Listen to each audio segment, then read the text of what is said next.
Mark is Brian up at the Supreme Court. We're going to do the attorneys that's coming out. I'm going to pick up on one, two, one more.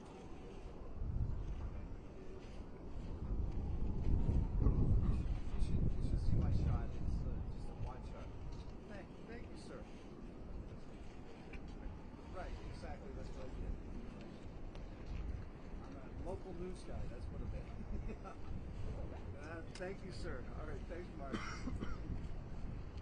No, it's not going to probably happen until about, it starts at 10, so it's probably like 11 o'clock, yeah.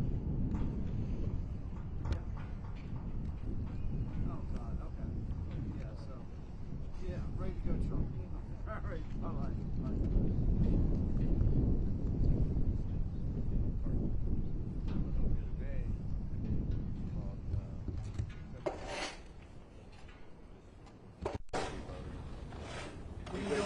They'll give you a little warning ticket. They won't tell you, right?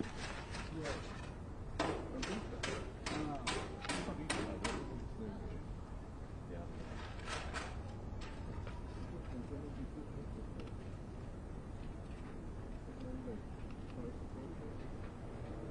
Is that what you're here for a protest? No, I wouldn't either. Sorry about that. Did you try to work it? Okay, all right. Yeah, sorry about that. And I forgot about. Sorry about that. It's not working. Yeah. It's just my blood pressure. All right, bye bye. So it doesn't work because I saw that. Oh, does it work? They just told me this morning on my document. They had to dig out the power too. Yeah, They had to dig out all the fire box. Pile it all up on fire box.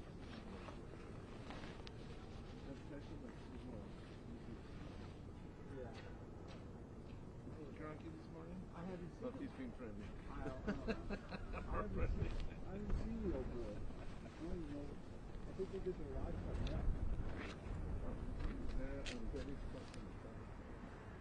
Where's Ted over there? Yeah. He's got left. Where's you from? Oh, that's perfect.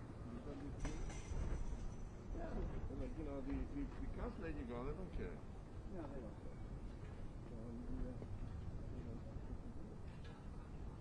Where'd you have to walk up there for that? I'm going to make a full letter for the doctor.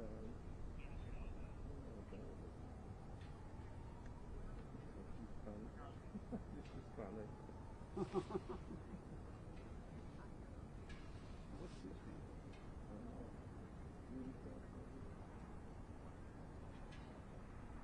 I'm talking about and the pharmacy so they know exactly Oh, this is absolutely. coming up with my 9:45 on power. Yeah, right. Your personal life history. Good, how are you? Have you picked your vacation? I did. More than. I find that at the end of the day, you know, Yeah, I totally. If I work on Sunday, I know. Hey, buddy. What's up, brother? CBS Super Crew. and if Yeah, they want shots, and so I guess I'll go. Oh, wait, I could just do a shot from here. British shot? Yeah, although I have a monopod down there. Uh-oh. Look at this crappy prosumer shit. I know, what's the deal? God, look what they freaking give us. Thanks, Ian. Ian is our equipment person. My nephew uses that in high school. Oh, no, I know. Oh. At least his son. Oh, yeah, no. Yeah, they don't give us, like, am I going to even get, I guess I have to do this. What is that, a video? Hey, man. It's video crap, my friend. It's popular, but it's like for...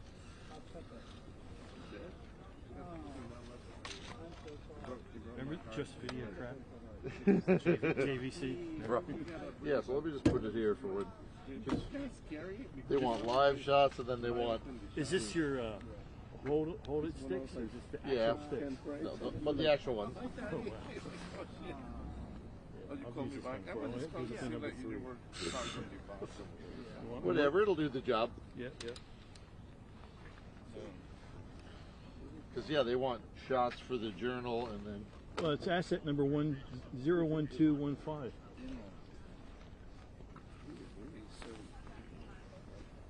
You know, I guess you probably would think. Let me get ready. There we go. They warned they could. It's not that cold because it's not windy in Senegal. No, it's not windy like it was here.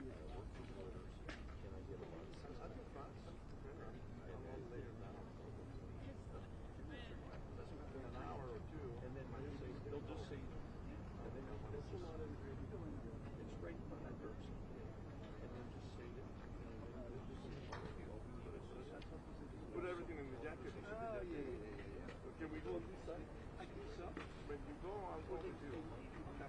I don't need to. But if you go, I'll go. All right, I'll tell you when I have. I drink only a cup of my Getty coffee. Yeah, I only drink half a night.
Going. Not bad. How are you? All right. Is this my partner sticks?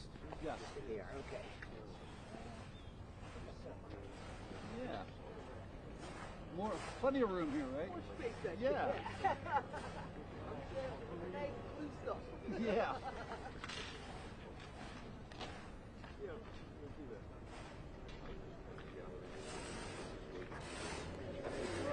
Back here behind you? Okay. Wait for the ice and blue stuff? Yeah, so I'm just Oh, yeah. right here. Yeah. Is he down there? He thinks he's all that in a bag of chips. He has no personality. I don't even talk. If I have to.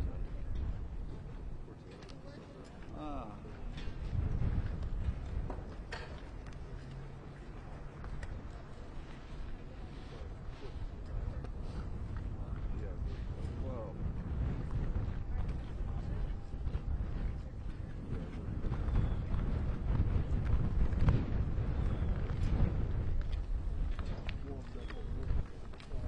Oh, you did? Good.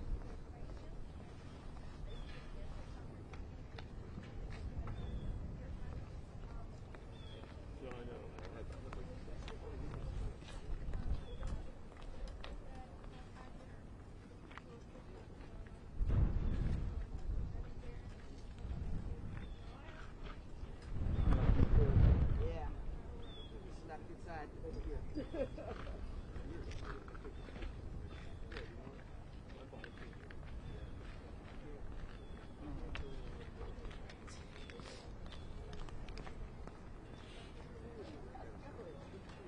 you in a while. Happy New Year.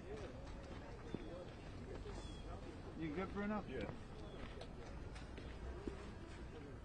Oh, yeah, that's right. Yeah. Right.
all that.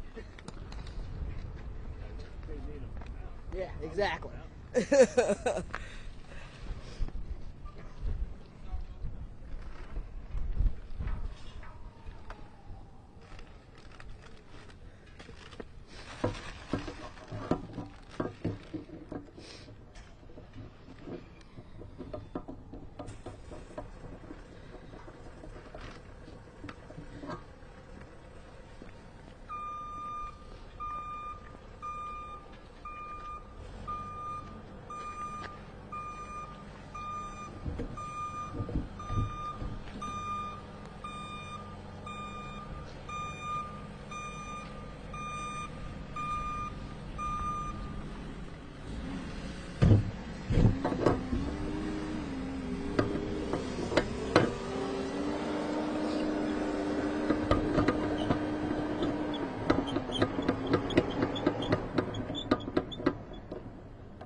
I'm unilateral at the White House.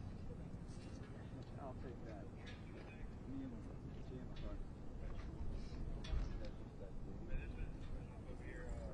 probably leaving up. I'm not sure.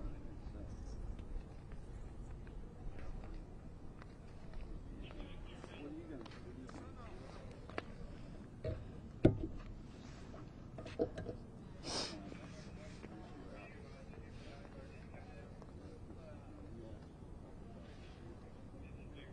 Oh my God, yeah. That was terrible, wasn't it?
they're not using this for the journal.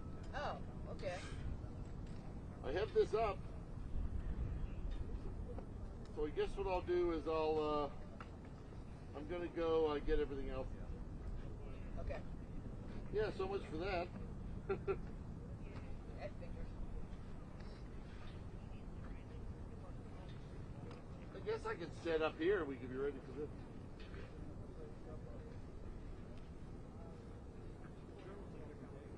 Yeah. Every day, 365.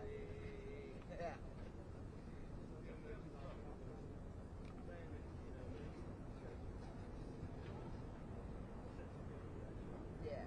Yeah, the crew's in at 6. And the hosts, they come in, like when Brian Lamb used to do it and stuff like that, he used to be in like at 3 or 4 in the morning getting prep for it, you know? Yeah. Yeah, he was. He was, definitely. Yeah, no doubt.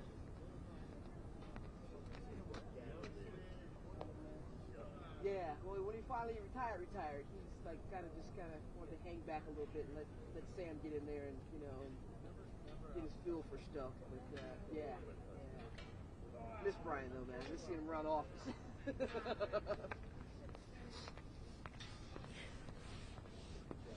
Yeah.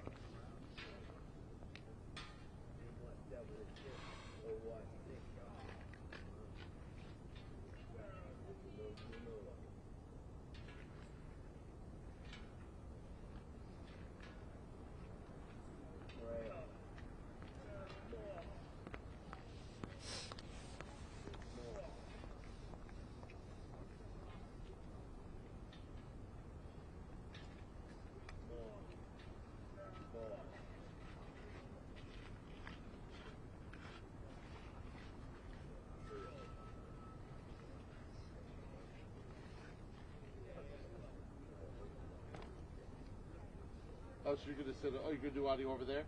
Uh-huh. Am I still okay over here? Yeah, I've already run everything to you. Okay, thank you. Yeah, so I might as well just set this up. If they need a shot, I'll just give them this. Yeah. So it's not going to be anybody. We're strictly out here. I don't know why they said that opening shot if it's not for the journal. I Otherwise, get we that. should be sitting out here waiting for them to either come out or not come out. Yeah, so they just said be ready at 9:45 for, and we were. Oh, great! This is missing the screw. Well, maybe you're just. Look, this is in there, but there's no screw. Oh man. There's no Oh, screw. no way. Is there a screw on the bottom of the camera? I don't think so. I'll look in the bag. I have everything. I have all the bags and everything, so someone lost the screw. Yeah, so unless I stayed with the monopod. No, you don't want to do that. It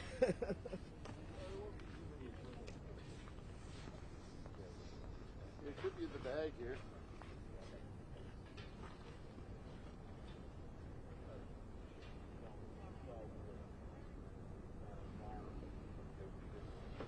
Some of the plates have that screw that can't come out, you know, if it's trapped in there.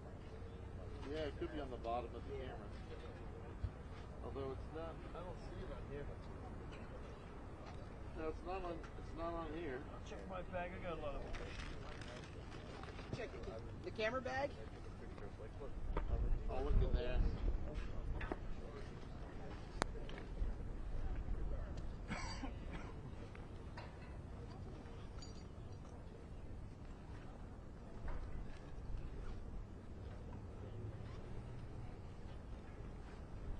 Nope.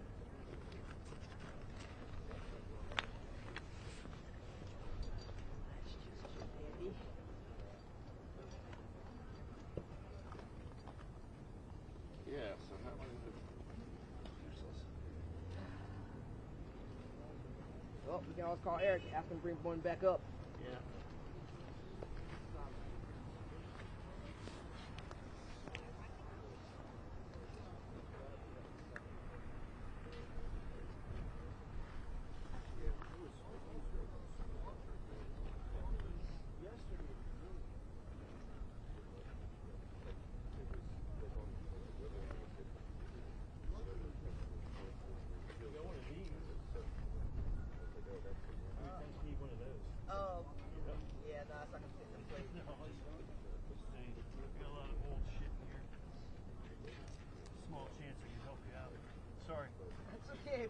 trying, man.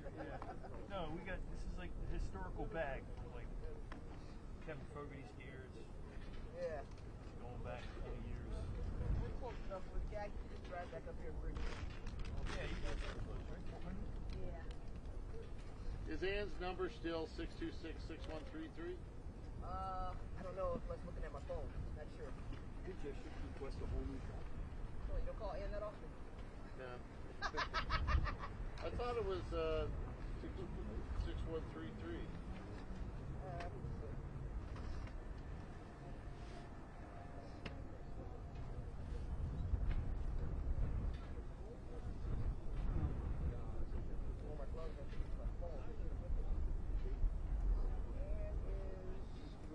Calling her cell phone? Yeah. No. Well, whatever. Yeah.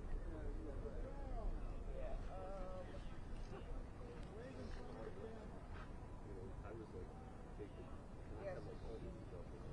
6133, yeah. Yeah. Oh wait. I think I did 6. I think I dialed it. But her mobile is 202-439-4842. Okay. She might be not in it yet. Yeah, you can call her mobile.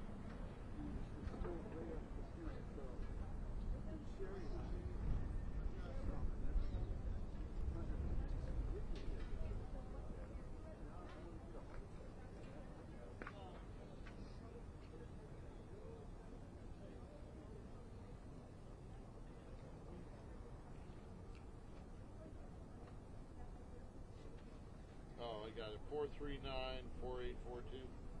Yeah, I think that's it.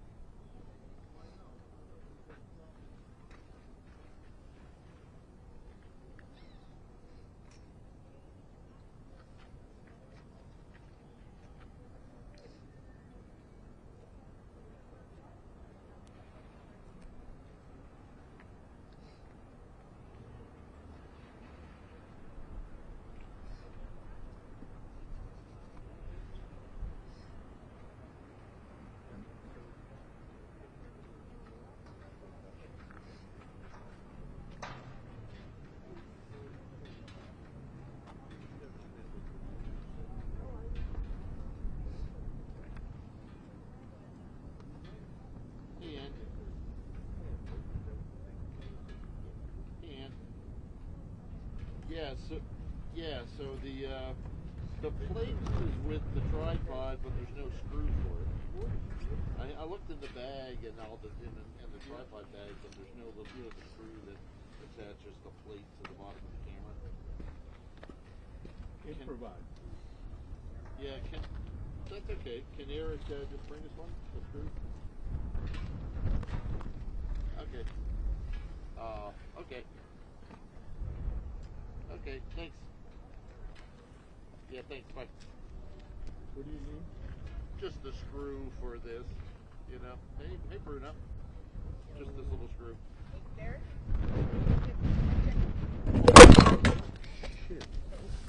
She said she loaned it to the engineers.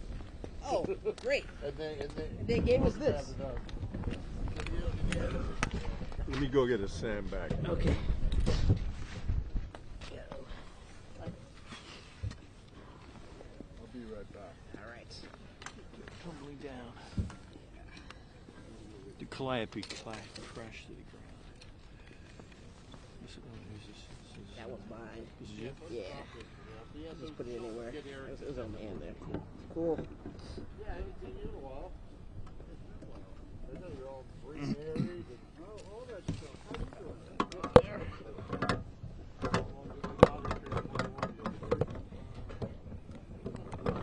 Yeah, I think this one just has to go back up. Let me see. Oh, Aiden's 18 and he's like 6'4". He'll go to college next year. So he'll Definitely probably Steven. go, Stevens, mate. There you go. There we go. Everybody's back on good.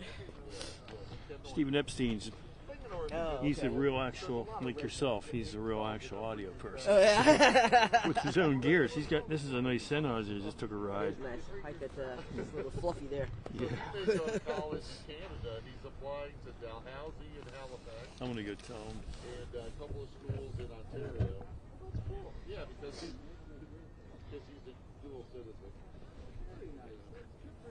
Yeah, so we'll see.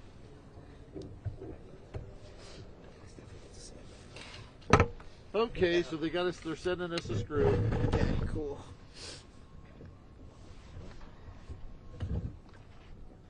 Okay. So how many years have you been married now? 2. Oh yeah, it hasn't been long. I was going to say it was longer, but yeah, it hasn't been that long. Right there, give me a mic check. I'll give you a mic check. Hey Donna. Microphone check, Donna. 1, 2, 3, 4, 5, 6, 7, 8, 9, Yep. 10, 11, 12. Yep. Thanks, man. We get to wear all our warm weather clothing. Oh, Yeah, all the mics came off. They all fell. I mean, it fell downwards. Yeah, the whole thing tipped over. Check it all out. So, I don't know how. All right, I'll fix it up. Yeah, I don't know how yours. But which I'm just curious, did it fall on the mics or no? It felt like that. Hey, T, what's up? So let's put it. First of all, do 2 legs that way. So, It's like the mics should you know what's going on? Look. Oh yeah, that stand's not well. First of all, that should be lifted up. Yeah. Yeah, so I guess she was all pissed off at the engineers, not us. It's missing the bar. Today, because I was doesn't have wondering a, why um, she I've never heard gave set us. screw. Usually she I have a gives mic that- stand the with tripod a like with we the did bottom. last time. Want me to go get it? Oh, yeah, that big one, yeah. I get I one. like that one.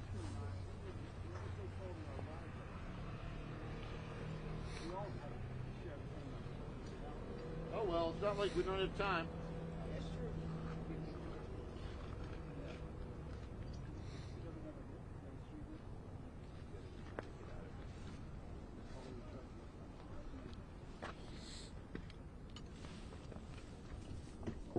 So Donna, did you know Vernon Harold, who used to work at C-SPAN?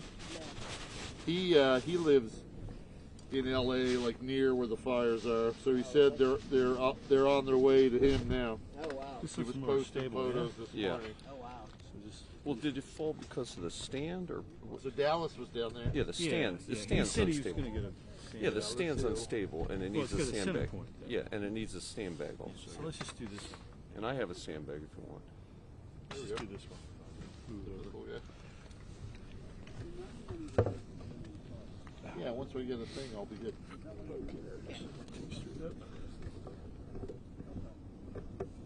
And if they want to, so I guess it's just going to be Chris. So what's Chris directing besides us? No, he's not directing us. He's directing the court case. Oh, the audio. Yeah. Ah, He's doing the oral- have you Let's do done one that? more. Yeah. Yeah, he's got the oral argument. Oh, There. Boom. You know what? I think you should go. I think you should open it and go Go lower. down here? Yeah. Yeah. Go full bore. Yeah. Eat the whole bore instead of half the bore. Full bore. I'm thinking that's not what the reference is about. Is this your stand? Mm-mm. This is pretty much, yeah. It's kind of a bad design, right?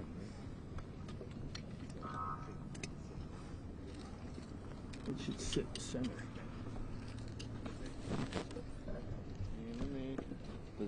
Is that better? That's right.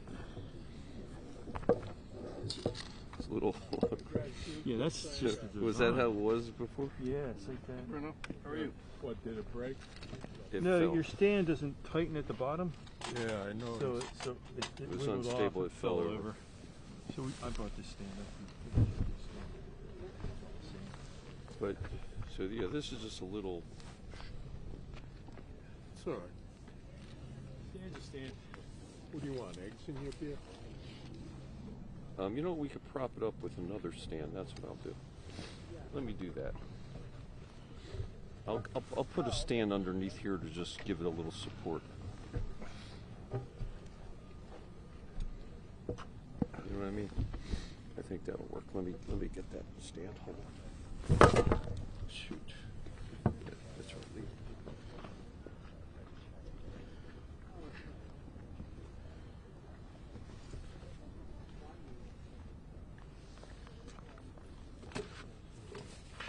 Oh, I can't quite go that low. Oh, we can go higher. It's not that bad in the sun. Could have been worse. Could have been colder. There we go. Well, that'll give And then them. we'll move them out together. I'm trying to do a thumb shot now.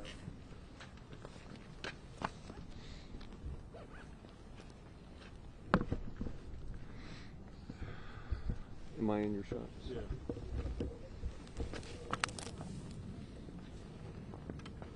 You like that? Who cares?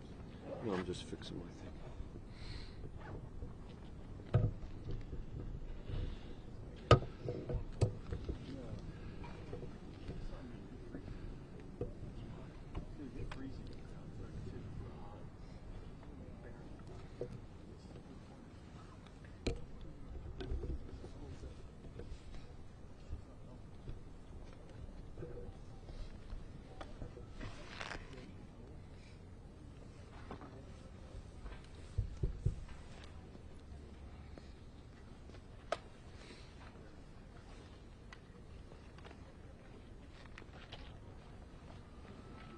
Dan, I just shot you some tones so you can make sure you hear it.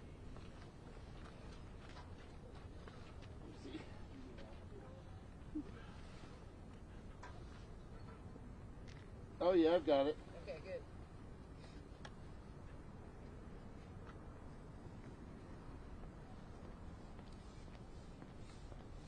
Yeah, I've got your tone.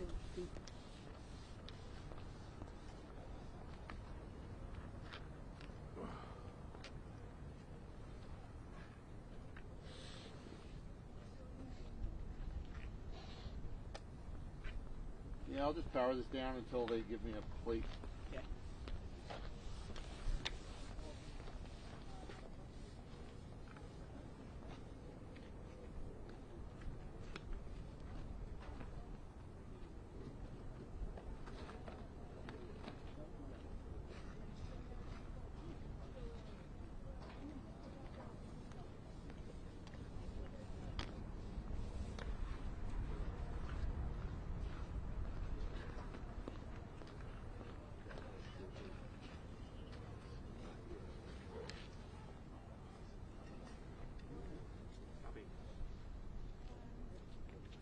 How you doing, Berto? Good. That is good. It's good to see you. Good. No worries. How's your daughter doing and your son? My son's gonna have a little girl in July. Oh my God! So is he married? Yeah. Oh, cool. My daughter is in love with the dude in Nashville. Oh, that's cool. And, But Nashville's a cool city. yeah, but she works for Google in New York City. Oh, And she's so much in love with him that she wants to move over there. is your son's name Sebastian? What was your son's name? Justin. Justin. Oh, it is. So, will this be your first grandbaby? Yeah. Oh, congratulations! That's really cool. Took him a year and a half to get it together. Had to freeze their eggs and all that. Oh, so they had to do fertility treatment. Sure, yeah. And the first one failed. Oh. So, but I think you, when you do that, they give you, there's like several tries you get, right? So you got to pay every time. Oh, really? $15,000. Oh my God. And it's not a thing that insurance covers. Well, thank God he works for Google. So both your kids work for Google. What? Great. So you probably have Google stock then. Maybe. Oh, they probably, yeah, so do you get paid in some shares of Google stock that they'd have like profit sharing? Yeah, we got stuff. We got very big, we get a car. And they just Oh, that's a no-brainer then. yeah, and it just went up. Oh my God, like I know. So I looked at Apple over the last couple of years. It's gone up like 280%. Remember Skycam Brad? Oh yeah. So when he was working for Hello. AP, Apple Hey Tony, I'm just waiting. We're waiting bought for a it at plate 45. and a he screw goes, for our "You gotta get tripod, so Apple we can every use day. the You camera. gotta get It was Apple. missing the plate. I said, okay. So I went and bought it at 75. Nice. Worked out. Yeah. Okay.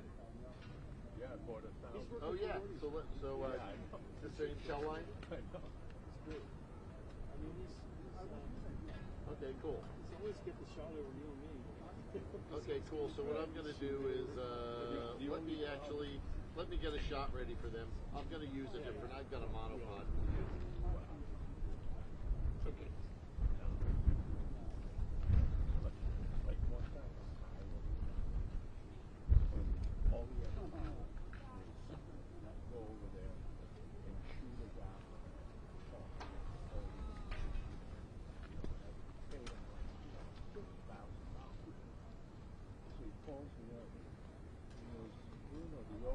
Donna, can you just put ambient up?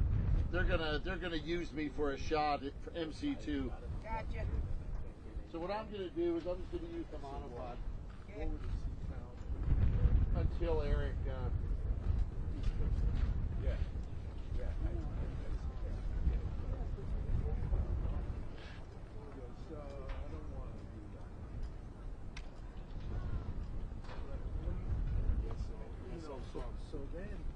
So I called him and he sent one of his guys to deliver the thing. So now I gotta pay the rest. He made nothing. I get an invoice from him. He's charging me like full price. And I said, Brad, the camera didn't work. And he's like, oh, well, I showed off.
I've never had that happen.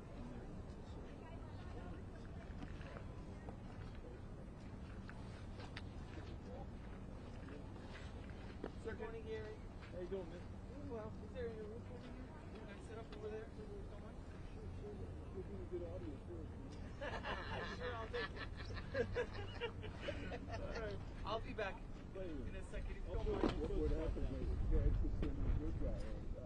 Not being Nordic.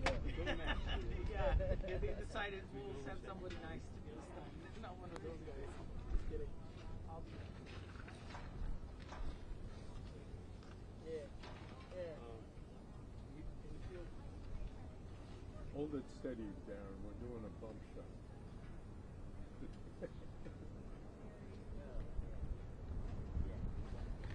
Oh, they didn't have the little. Yeah, I saw that.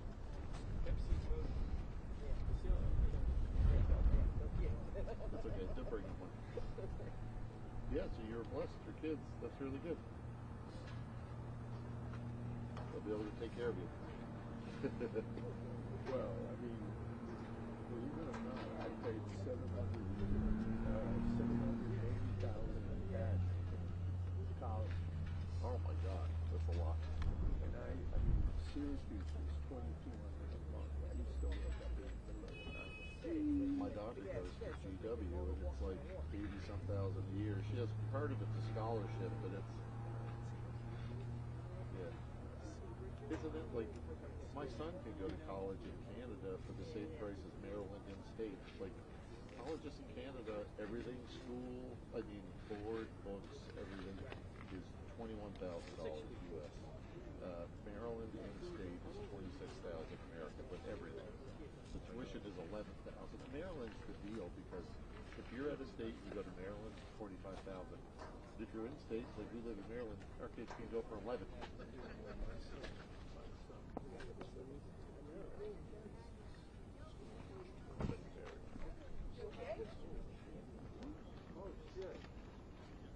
Yeah, both my son and daughter didn't want Maryland. My son wants to go to both. They're dual citizens because of me, because I'm Canadian. But my daughter wanted to go to GW. She has one more year to go after this. Gentlemen, She's doing well. excuse me, police. Sir, can we get medical, please? Somebody fell over here. What happened? He fell, yeah.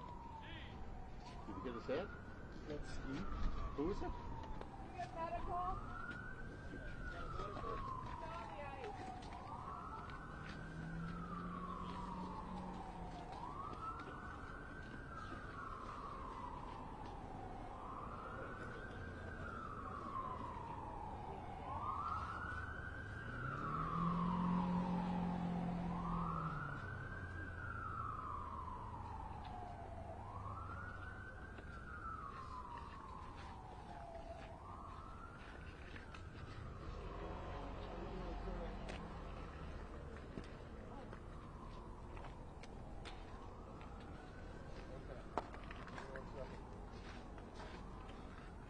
Sorry, can I go through?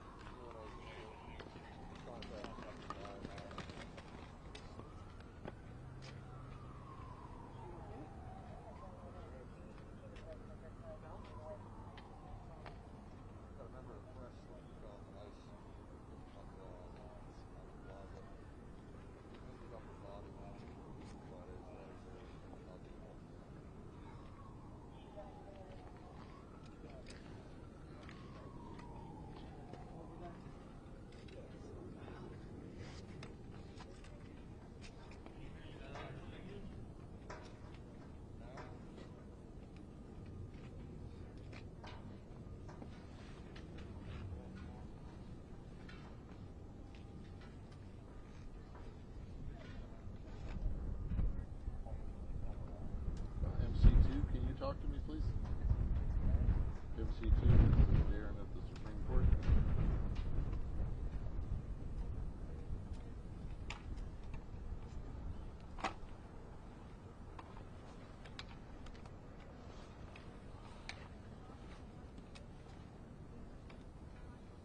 I just want to make sure you see me and everything. Do you see my shot? Do you see my shot? Yeah. Oh, one sec. Sorry, it's so bright out here I can't see. Is it not transmitting? Let's try again. Okay, one sec. Here it comes. How old are you, sir? Yeah, the cold for some reason is wreaking havoc with this thing. There you go. Guys, you can move your bag up a little bit out on this side. Just give him some space. Tell him you're going to need that problem. I'm using a monopod.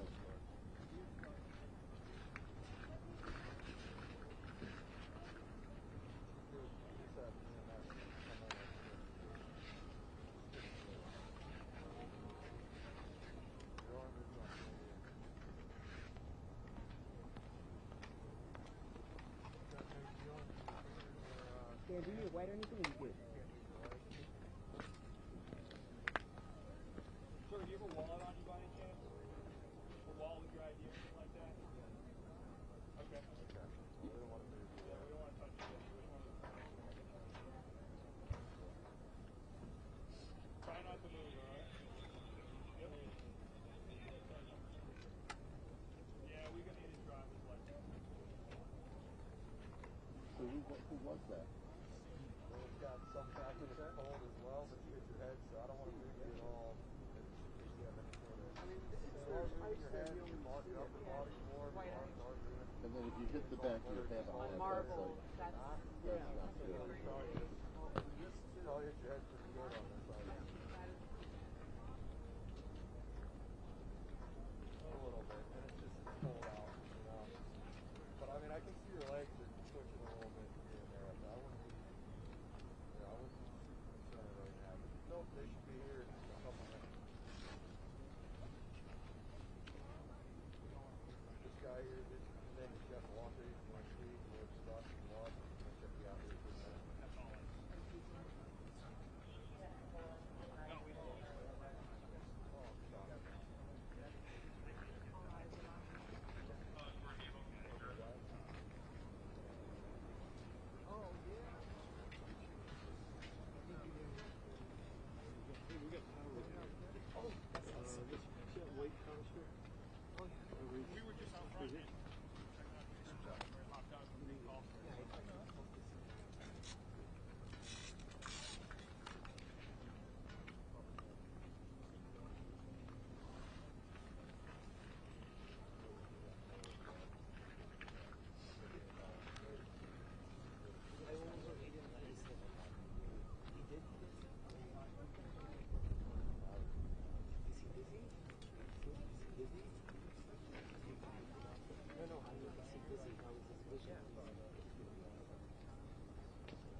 walking gingerly. Yeah, this whole area back there. Who's he working with?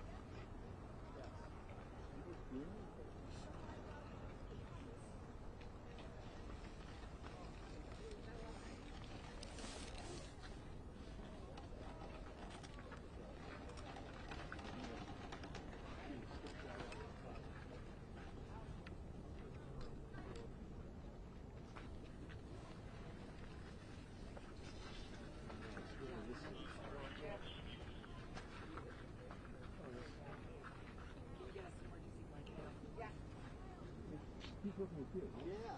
Yeah, don't you die. Might have to, We'll pack him up. yeah, we'll have to ask him what this.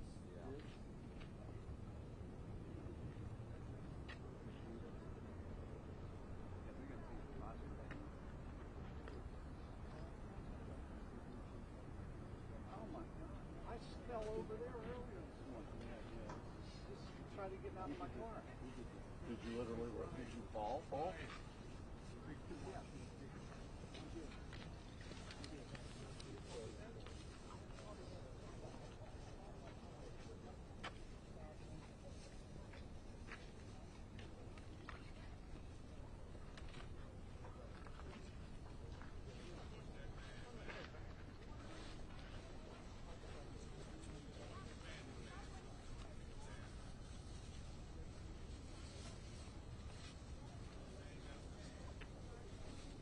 Hello?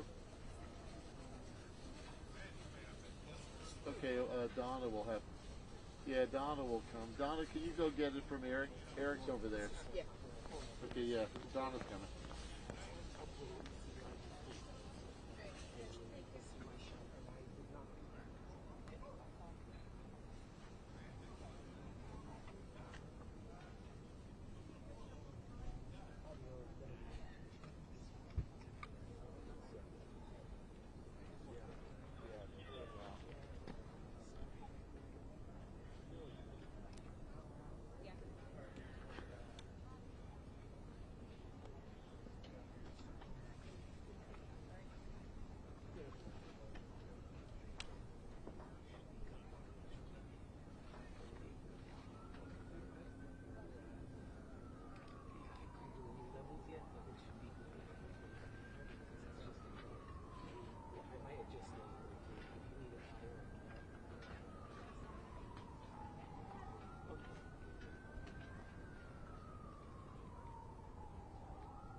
all of a sudden my head jumps out. Holy Terry, look at the cold though.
In 9 days.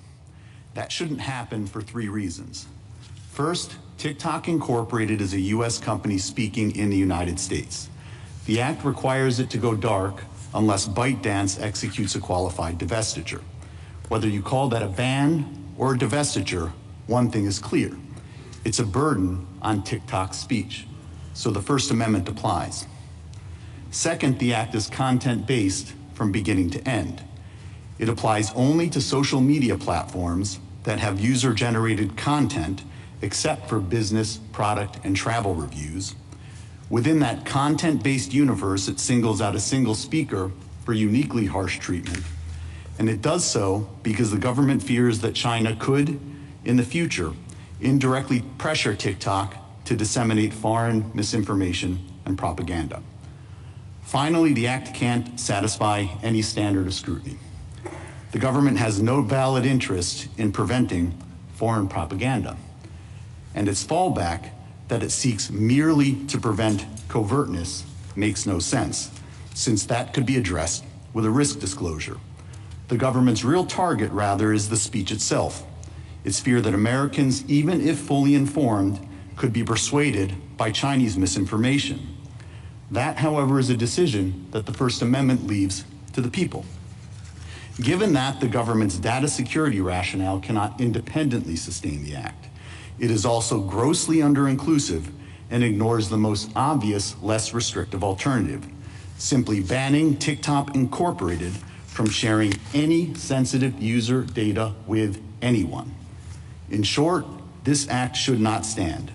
At a minimum, you should preliminarily enjoin it, which will allow you to carefully consider this momentous issue and, for the reasons explained by the President-elect, potentially moot the case.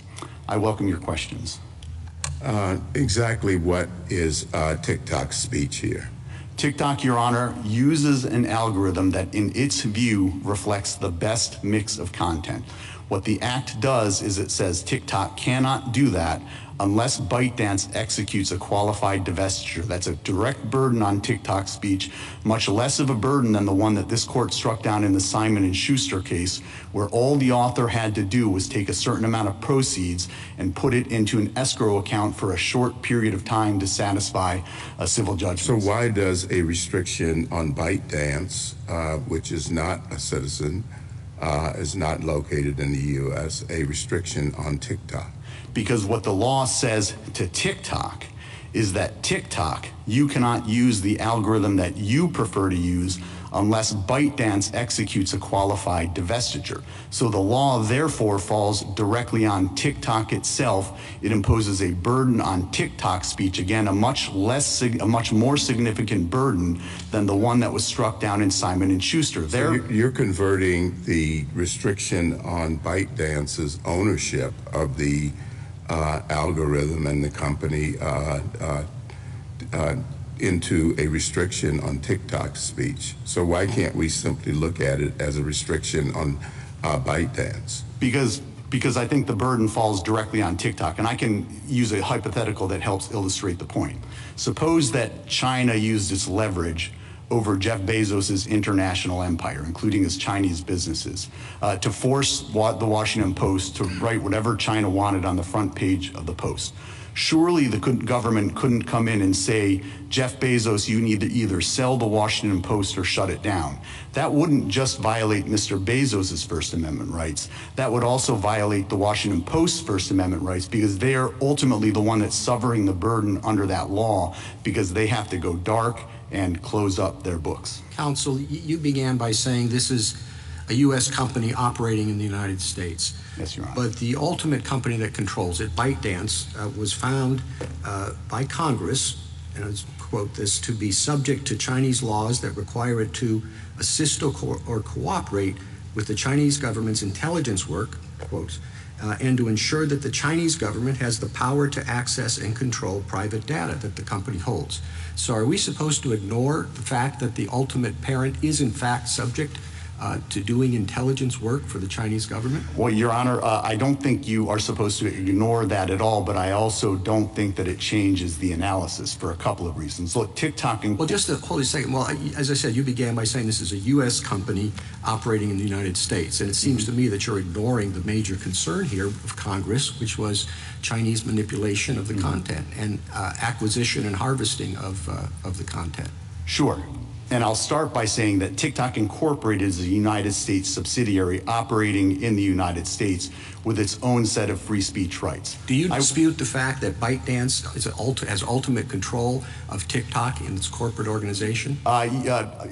Yes, Your Honor, I do dispute that, but I also don't think that it matters, because even if China could exercise overwhelming power against TikTok versus ByteDance, I don't think it would change the analysis. And I can take that Washington Post hypothetical and ratchet it up a little bit to help illustrate the point.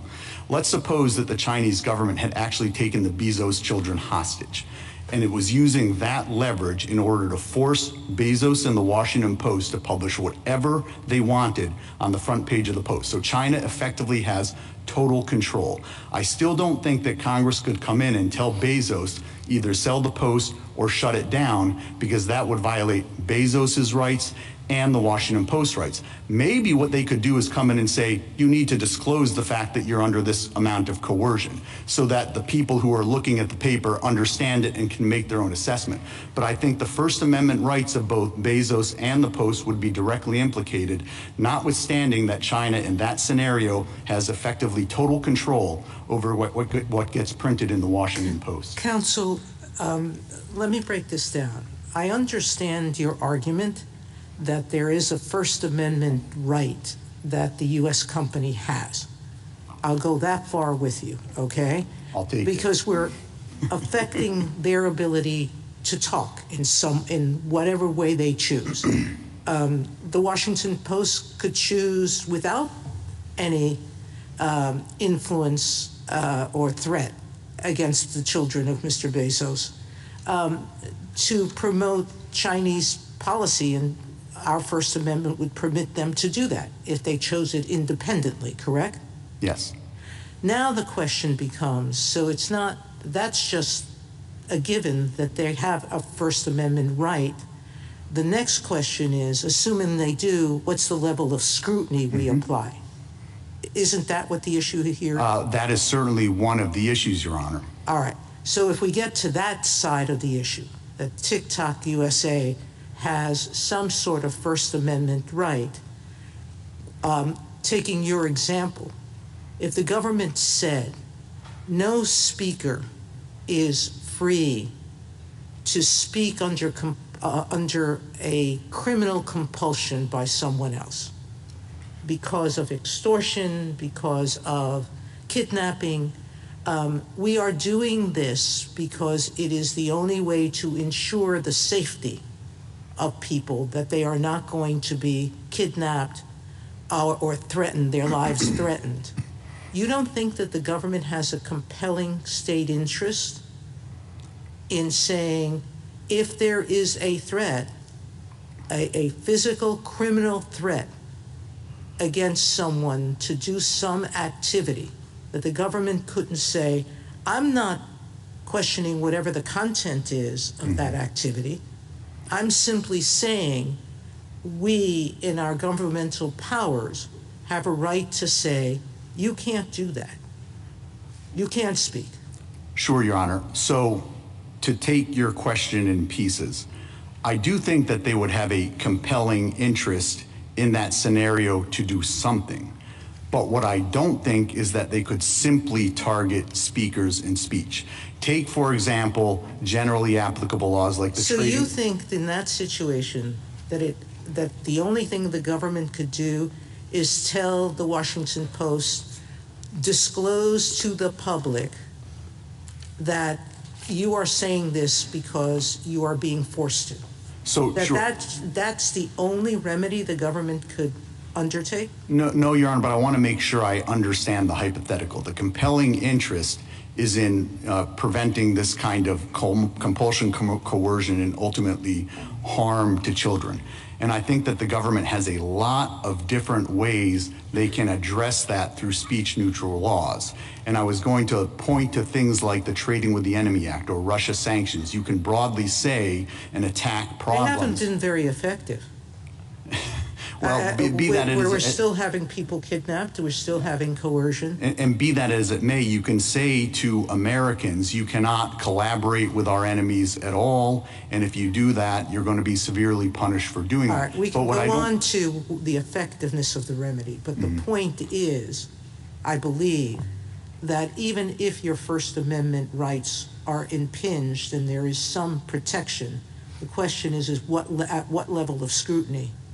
Yes, Your Honor. And whether that the action is content neutral or not. I agree that that is the way that the analysis proceeds. Here, we believe that the level of scrutiny should be strict scrutiny. What is the relevance of the history? Chief Judge Srinivasan, in his opinion, in the D.C. Circuit, emphasized that there is a long tradition of preventing foreign ownership or control of media in the United States, going back radio, television, and what have you.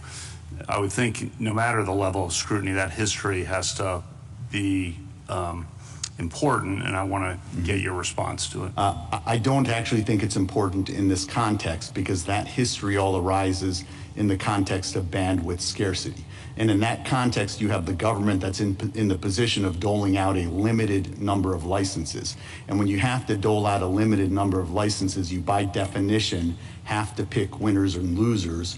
And when you have to do that, you get a certain amount of discretion. I think that's the whole basis of those cases. You can't really take those cases keep going. You can't really take those cases and extend them to an area where there is no scarcity like the World Wide Web. Because once you do that, there's really no limiting principle. There's no reason why it wouldn't also apply to really popular books or magazines or newspapers or chains of newspapers. The bandwidth scarcity, I think, is really what justifies the greater discretion that the government gets in that area. Mr. Francisco, let me see if I can break this down. Suppose that TikTok were outright owned by the People's Republic of China. Would you make the same argument? I wouldn't be making the same argument, Your Honor. Why not? Because there you would have to confront a very different question, whether a foreign government that was speaking in the United States has First Amendment rights, and I don't know that the court has ever addressed that. But here we've got a U.S. No, I understand that. I just want to see where you draw the line. So it's true, the court has never held that a foreign government has free speech rights. And if we were to hold that, I would think it would be because speech by a foreign government, particularly one with enormous resources, is not protected. Allowing that does not serve the underlying interests of the First Amendment, which are, among other things, fostering democratic self-government and furthering the search for truth. So let's assume that we start with that, all right? What if TikTok were then not owned by the foreign government, but it was undisputed that TikTok was totally controlled by the foreign government, could not do one thing without the approval of the foreign government?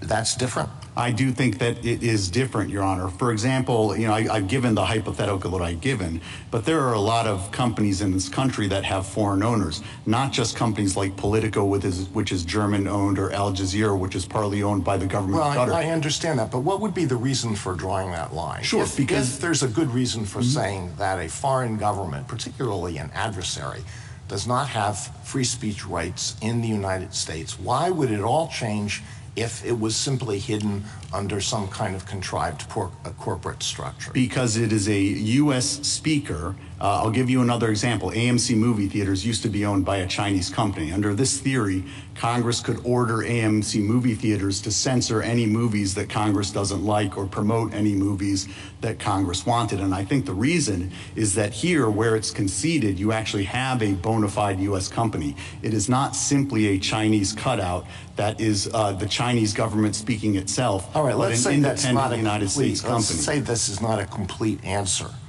to your First Amendment argument, but would you be willing to concede that this is a very important factor that should be taken into account in deciding whether there's a First Amendment violation? Well, Your Honor, I think that it does help supply a compelling governmental interest, but I still think you have to march through the strict scrutiny analysis and analyze their interests. I do not think that they have a compelling governmental interest in the manipulation of content.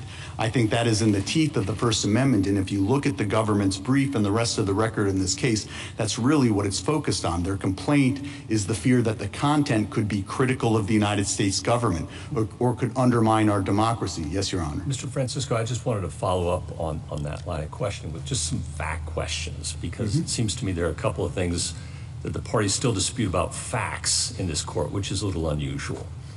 The government says that TikTok, U.S., has no authority or ability to alter the algorithm or recommendation engine, but must simply follow ByteDance's directives. You disagree with that in your reply brief. Yes, somebody has to be right and somebody has to be wrong about that. What's the fact? What does the record show? Well, Your Honor, we are here on a record, and there is nothing in the record that says that TikTok, like any other subsidiary, doesn't have its own independent making authority. If you look at their record sites, what they point to is the ordinary types of control that a parent company has over a subsidiary company, but it doesn't change the fact. All right, what is the fact? Are you prepared to make a representation? Yes, Your Honor. Here? The fact is that TikTok Incorporated, as a U.S. company, does have a choice over the algorithm. Now, it would be an incredibly bad business decision for them to abandon this algorithm, and they very doubtful would ever do it, but they have that authority. What they clearly have the authority to do is shut down the platform in the face of Chinese pressure. That's actually what they agreed to do in the National Security Agreement. I think that underscores why TikTok Incorporated, as a U.S. company, does have its own set of First Amendment rights. Okay, and then another fact question. Before the D.C. Circuit, you argued that the Chinese government has made clear in public statements that would not permit a forced divestment of the recommendation engine. Does that mean that some key component of the recommendation engine is under Chinese control? No, Your Honor. What it means, and this might warrant a little more explanation, what it means is that there are lots of parts of the source code that are embodied in intellectual property that are owned by the Chinese government, and they would restrict, like the United States restricts the sale of those types of things to foreign governments. It doesn't alter the fact that this is being operated in the United States by TikTok Incorporated. Okay. So, I got it. Okay. I got it. And then you represent that the divestiture is not feasible within the Act's time frame. I'm sorry for these fact questions. Sure. I just want to understand what's before us. Would it be feasible in any time frame? I take the government doesn't dispute that it's infeasible in the 270 days provided by law. But would it be feasible? Your Honor, at all? I think, at least as we understand how they've interpreted the qualified divestiture provision, it would be exceedingly difficult under any time frame for two principal reasons. The first is that there's a global team of engineers that are some in China, some in Europe, some in the United States, that maintain and update the original source code. And as we understand their interpretation, a qualified divestiture would prohibit any kind of coordination with that global team of engineers. The other reason is because, as we understand how they're interpreting it, a qualified divestiture would divorce the U.S. platform from the global content. So, for example, there are videos created in the United States. There are videos created in Ireland. In order to get global content, we need access to the Irish videos. They need access to the U.S. videos. We understand that couldn't happen. Okay, so you think it's probably not feasible in any timeline? Well, Your Honor, I think it'd be extraordinarily difficult. Okay, last fact question, then I'll yield the floor here. The government admits that it has no evidence that TikTok has engaged in covert content manipulation in this country, but says that ByteDance has responded to PRC demands to censor content outside of China in other countries. Again, you deny that in your reply brief. Somebody has to be right about that. Well, Your Honor, the problem there is everything that follows what you just read is redacted, and so I don't know what it says. What the record shows is two things. The record shows first what you just said. They haven't done anything here in the United States with respect to TikTok Incorporated. And second, the record also shows through our transparency reports that we haven't removed or restricted content on the TikTok platform in other parts of the world. And TikTok doesn't operate in China, it operates in other parts of the world. We haven't removed or restricted content at the request of China. That's what we put out in our regular transparency removed or reports. restricted, though, doesn't necessarily cover covert content manipulation, though, right? Well, Your Honor, I'm limiting my response to what's in the record. Okay. It's very difficult for me to respond to things that where I don't know what the accusation is. I have other questions about the secret evidence in this case, but we'll get to that later. Yes, Your Mr. Honor. Francisco, can I ask you a question about the relevant speech here? So it strikes me that this is a little different than your Bezos example, because there it's clearly content discrimination because we're talking about the ability to post particular articles versus other articles. Am I right that the algorithm is the speech here? Yes, Your Honor. I would say it's, the algorithm is a lot of things. The algorithm has built within it, it's basically how we predict what our customers want to see. The editorial discretion. Yeah, the editorial discretion. It also has built within it the moderation elements. All of this kind of comes together when the source code is translated into executable code in the United States. In the United States, that executable code is then subject to vetting, review, moderation through content moderation algorithms, and so it ultimately lands on the TikTok platform. But what we're talking about as a net choice is the editorial discretion that underlies the algorithm. And I just want to be clear, a lot of your examples talk about, including the Bezos one, the right of an American citizen to repeat what a foreign entity says, or say, I'm hitching my wagon to China, I want to say everything China does. Here, the concern is about the covert content manipulation piece of the algorithm. That is something that ByteDance wants to speak, right? Well, Your Honor, I think that ultimately it's TikTok's choice whether to put it on the platform. And you don't want that.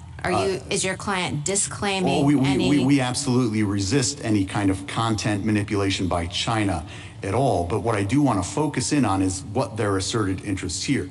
They do talk about covertness, but it can't possibly be that all they're concerned about is mere covertness. If all you were concerned about was the covertness untethered from the underlying content, that's something that could be easily addressed through a risk disclosure. But that goes to scrutiny, the level of the application. I'm trying to, let's say that I agree with you the First Amendment is implicated, and I'm trying to figure out what level of scrutiny applies, and I'm trying to figure out what content, if any, discrimination is going on here. There's a disproportionate burden. Let's say that I agree with you about that. No one is preventing you. You're seeking access to a particular source code, engineering, the recommendation feature. It's the technology that you want. You're not trying to repeat, as in the Bezos example, if we take the speech that the government's concerned about to be the covert content manipulation rationale, you're not seeking to utter that speech. That's correct, Your Honor. What we are seeking to do is use an algorithm that displays the combination of content that we prefer our users to see on the platform. And the government doesn't care about that. The government is fine with you doing that. You can invent it yourself. It doesn't even care what content that displays, cat videos or whatever. Yeah, but I think that the way that the analysis has to unfold is first you ask, is this law burdening our speech. I think we agree that the law is burdening our speech. Then you have to look at whether the law itself is somehow content-based, not just what their motivations are, but whether the law is content-based. And here, the trigger for this law, the one thing that gets it going, is if you operate a social media platform that has user-generated content, unless that content takes the form of a product, travel, or business review. Then within that universe of content, it says there's one speaker we're particularly concerned about, and we're gonna hammer home on that one speaker. And then just to make the rubble bounce, they come in and tell us that one of the reasons they're targeting that speaker is because they're worried about the future content on that platform, that it could in the future somehow be critical of the United States or undermine democracy, to pull examples from the government's brief. So I think there's no way to get around the fact that this is a content-based speech restriction, and you do have to go directly to what their interests are. Now, their principal interest I think I'm a little bit surprised by one of the answers that you gave to Justice Barrett. I had understood that TikTok's essential complaint here is that they wouldn't be able to use the algorithm that ByteDance has invented, and that they want to use the algorithm that ByteDance has invented. 100%, and if I was unclear on that, Your Honor, I apologize. That is absolutely because I think what Justice claim. Barrett was saying to you is like, what's the problem here? Because ByteDance is a foreign company. Or maybe this isn't what Justice Barrett says, it's just what I say. ByteDance is a foreign company, and you started off with Justice Alito saying, you know, well, we would be making a different argument, and of course that's true. I mean, I would think that Alliance for Open Society makes it pretty clear that you have to be making a different argument with respect to a foreign state or a foreign company. So let's say that they don't have First Amendment rights. The only First Amendment rights lie in TikTok, which does have First Amendment rights. I guess my question is, how are those First Amendment rights really being implicated here? This statute says the foreign company has to divest. Whether or not that's feasible, however long it takes, TikTok still has the ability to use whatever algorithm it wants, doesn't it? No, Your Honor, and their rights are implicated at a most basic level. In 10 days, TikTok wants to speak. In 10 days, because this law was passed, TikTok cannot speak unless ByteDance executes a qualified divestiture. That's not just ByteDance's choice. That is a condition that's imposed by law. It definitely has effects on TikTok if ByteDance acts in the way that you are assuming it will act. So this is not to say that the First Amendment isn't involved, because TikTok is going to suffer some pretty severe incidental effects. But they are incidental, aren't they? Because the statute only says to this foreign company, divest or else, and leaves TikTok with the ability to do what every other actor in the United States can do, which is go find the best available algorithm. Yeah. I very much disagree that the effects are incidental, because the way that this law works is it is only triggered if somebody is engaging in speech based on their content. User-generated content, except for business, product, and travel reviews, it then singles out a single speaker, and you have the concession for the government that one of the reasons they've singled out that speaker. A lot of emphasis on the idea of just like, I think what you're basically saying is that all speaker-based restrictions generate strict scrutiny. I'm not sure that we've ever said anything like that.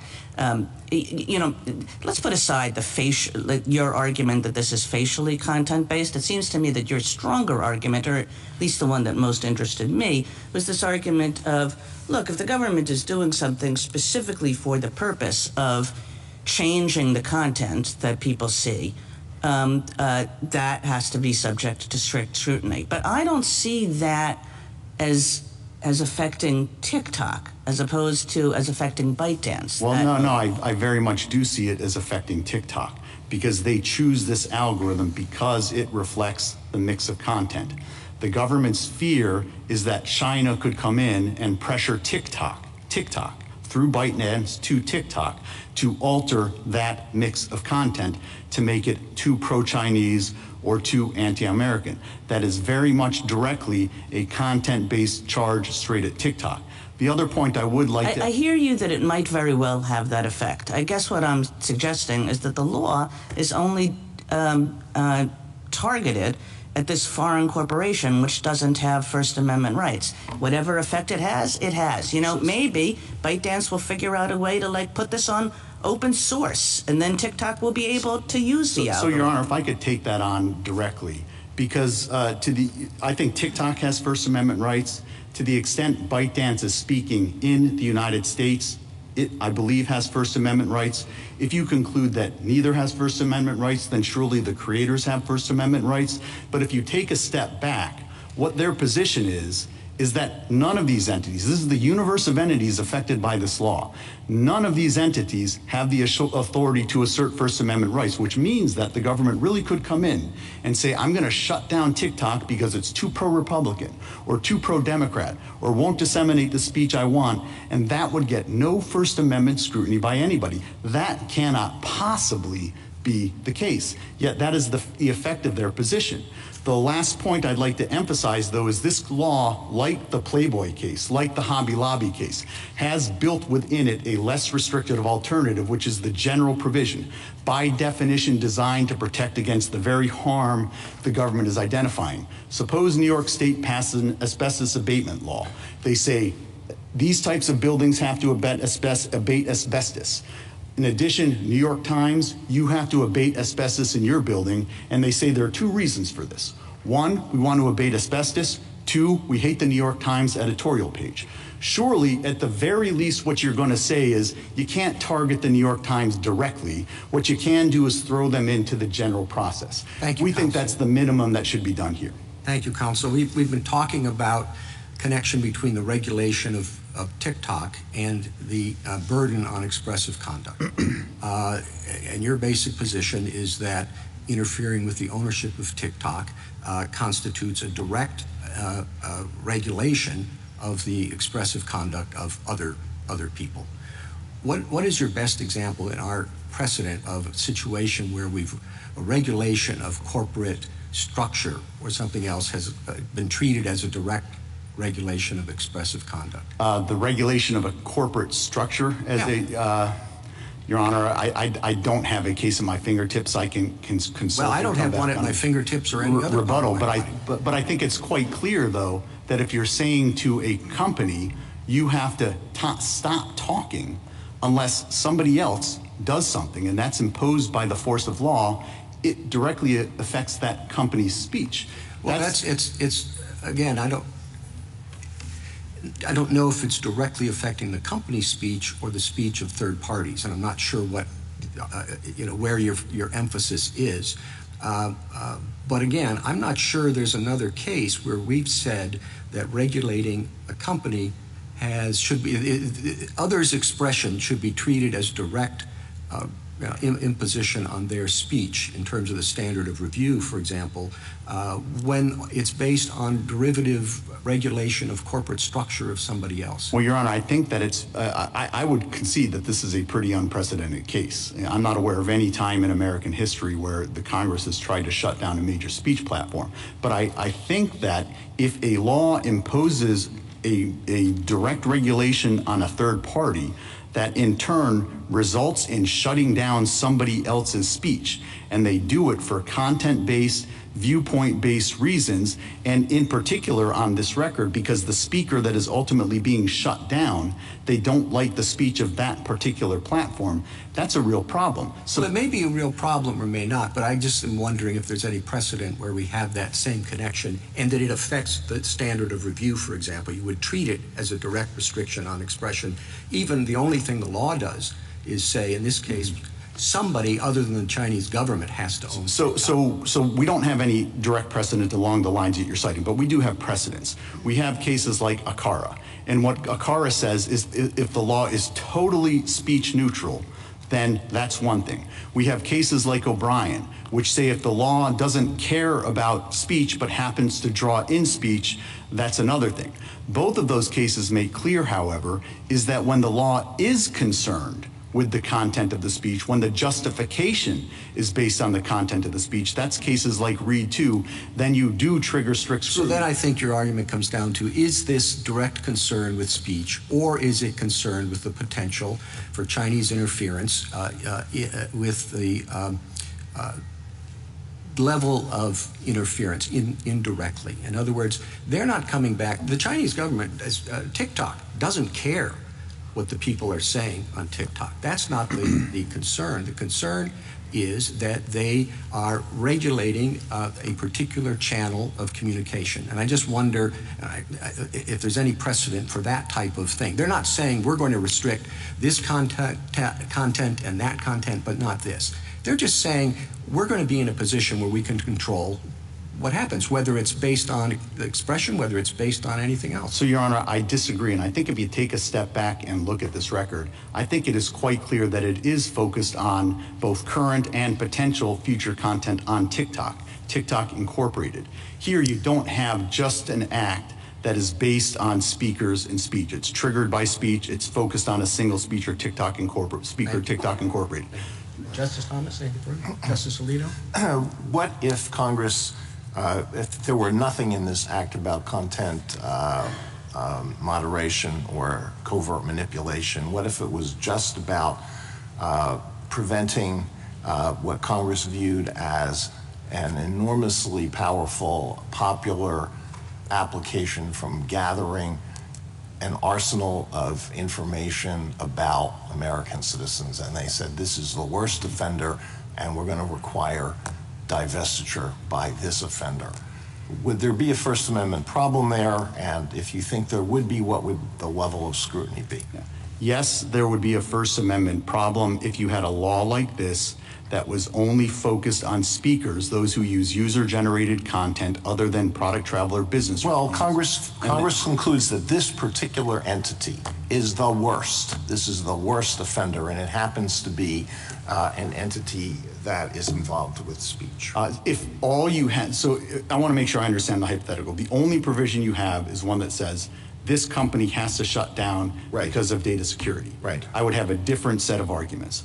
I think it would still implicate the First Amendment, particularly where you have strong evidence that they were being targeted in part, at least because of their speakers and speech. Suppose Congress passed the law that you posited. All right, but you're changing that. You're changing the hypothetical by injecting congressional concern about the Okay, well, I'll put that to the side. So what would your argument be? It would be an equal protection argument? No, I'd still be saying that ACARA itself makes clear that where a law disproportionately burdens just a speaker, we have to subject that to scrutiny to suss it out, to suss out whether the asserted interest is the actual interest.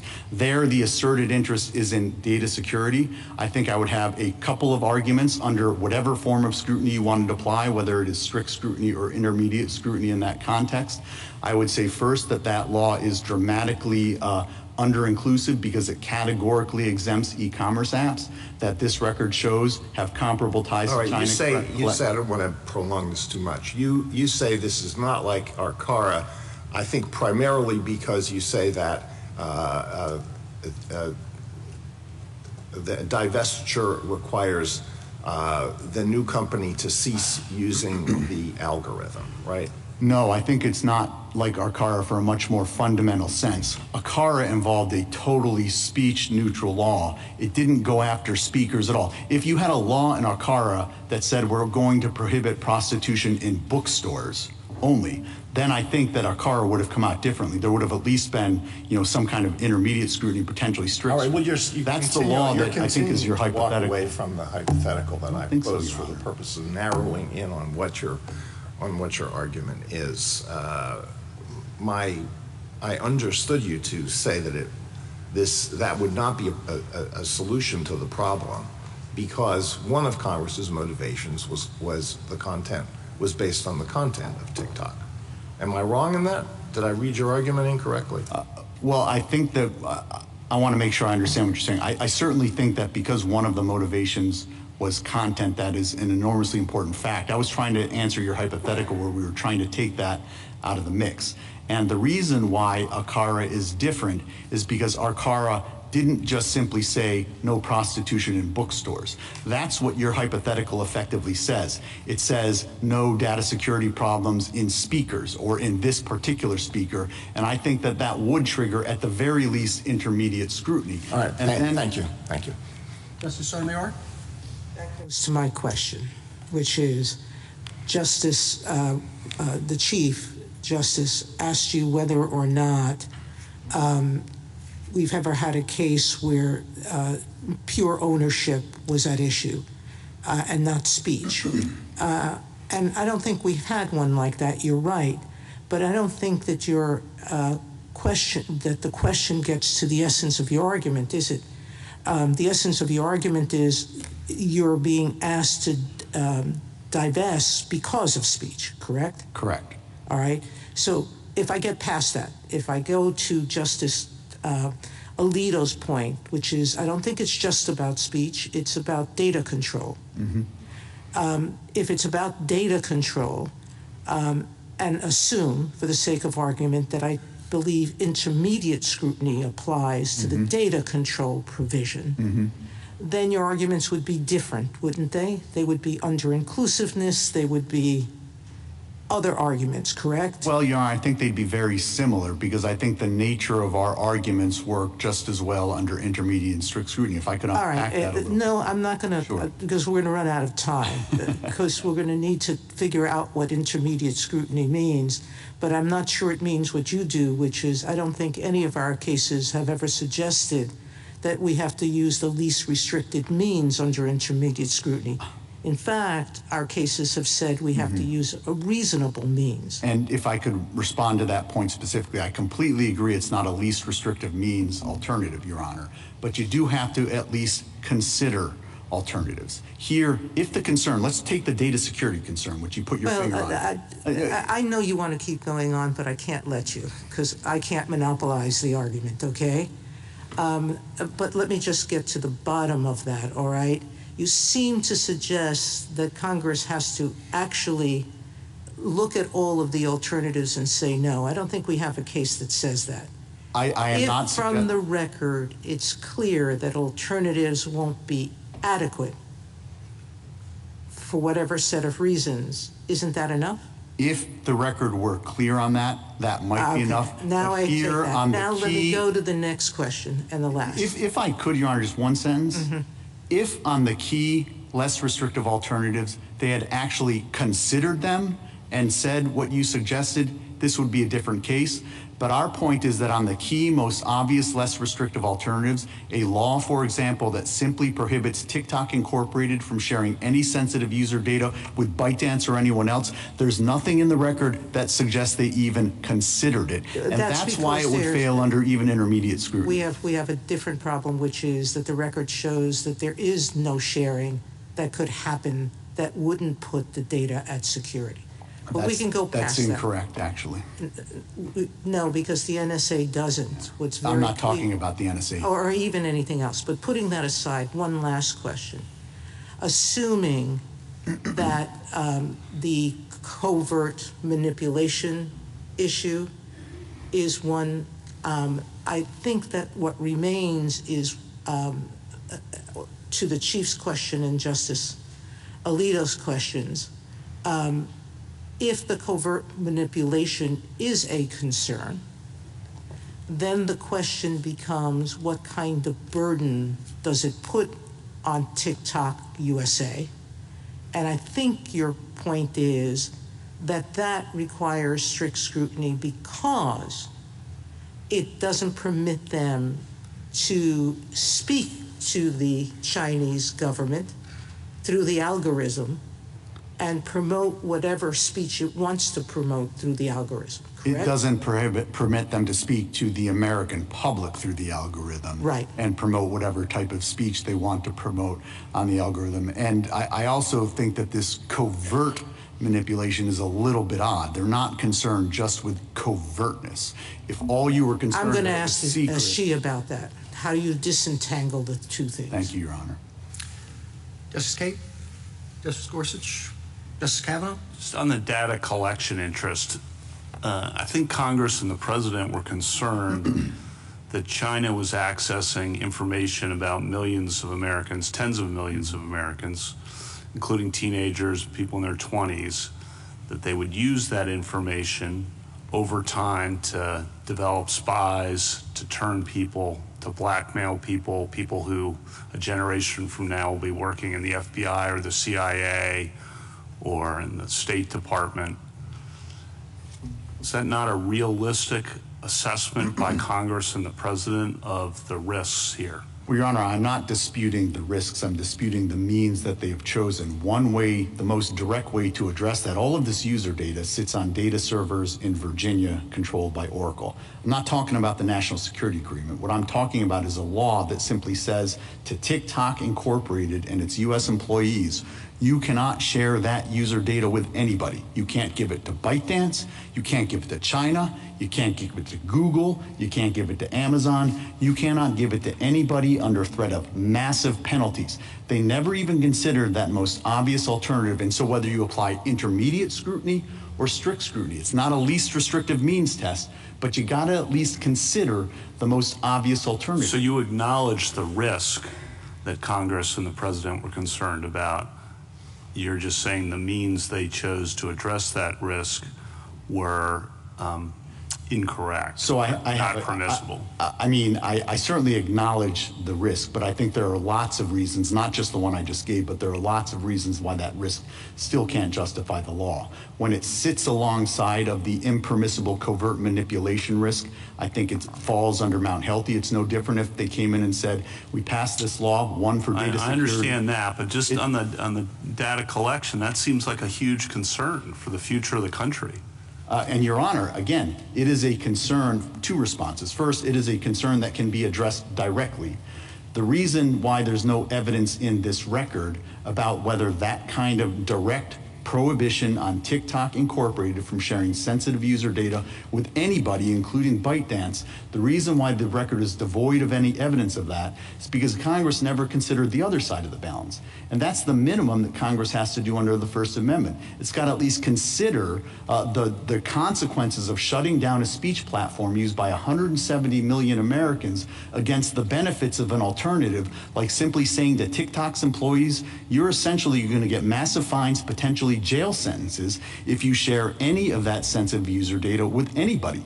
Not TikTok, not ByteDance, not China, not anybody else in the world.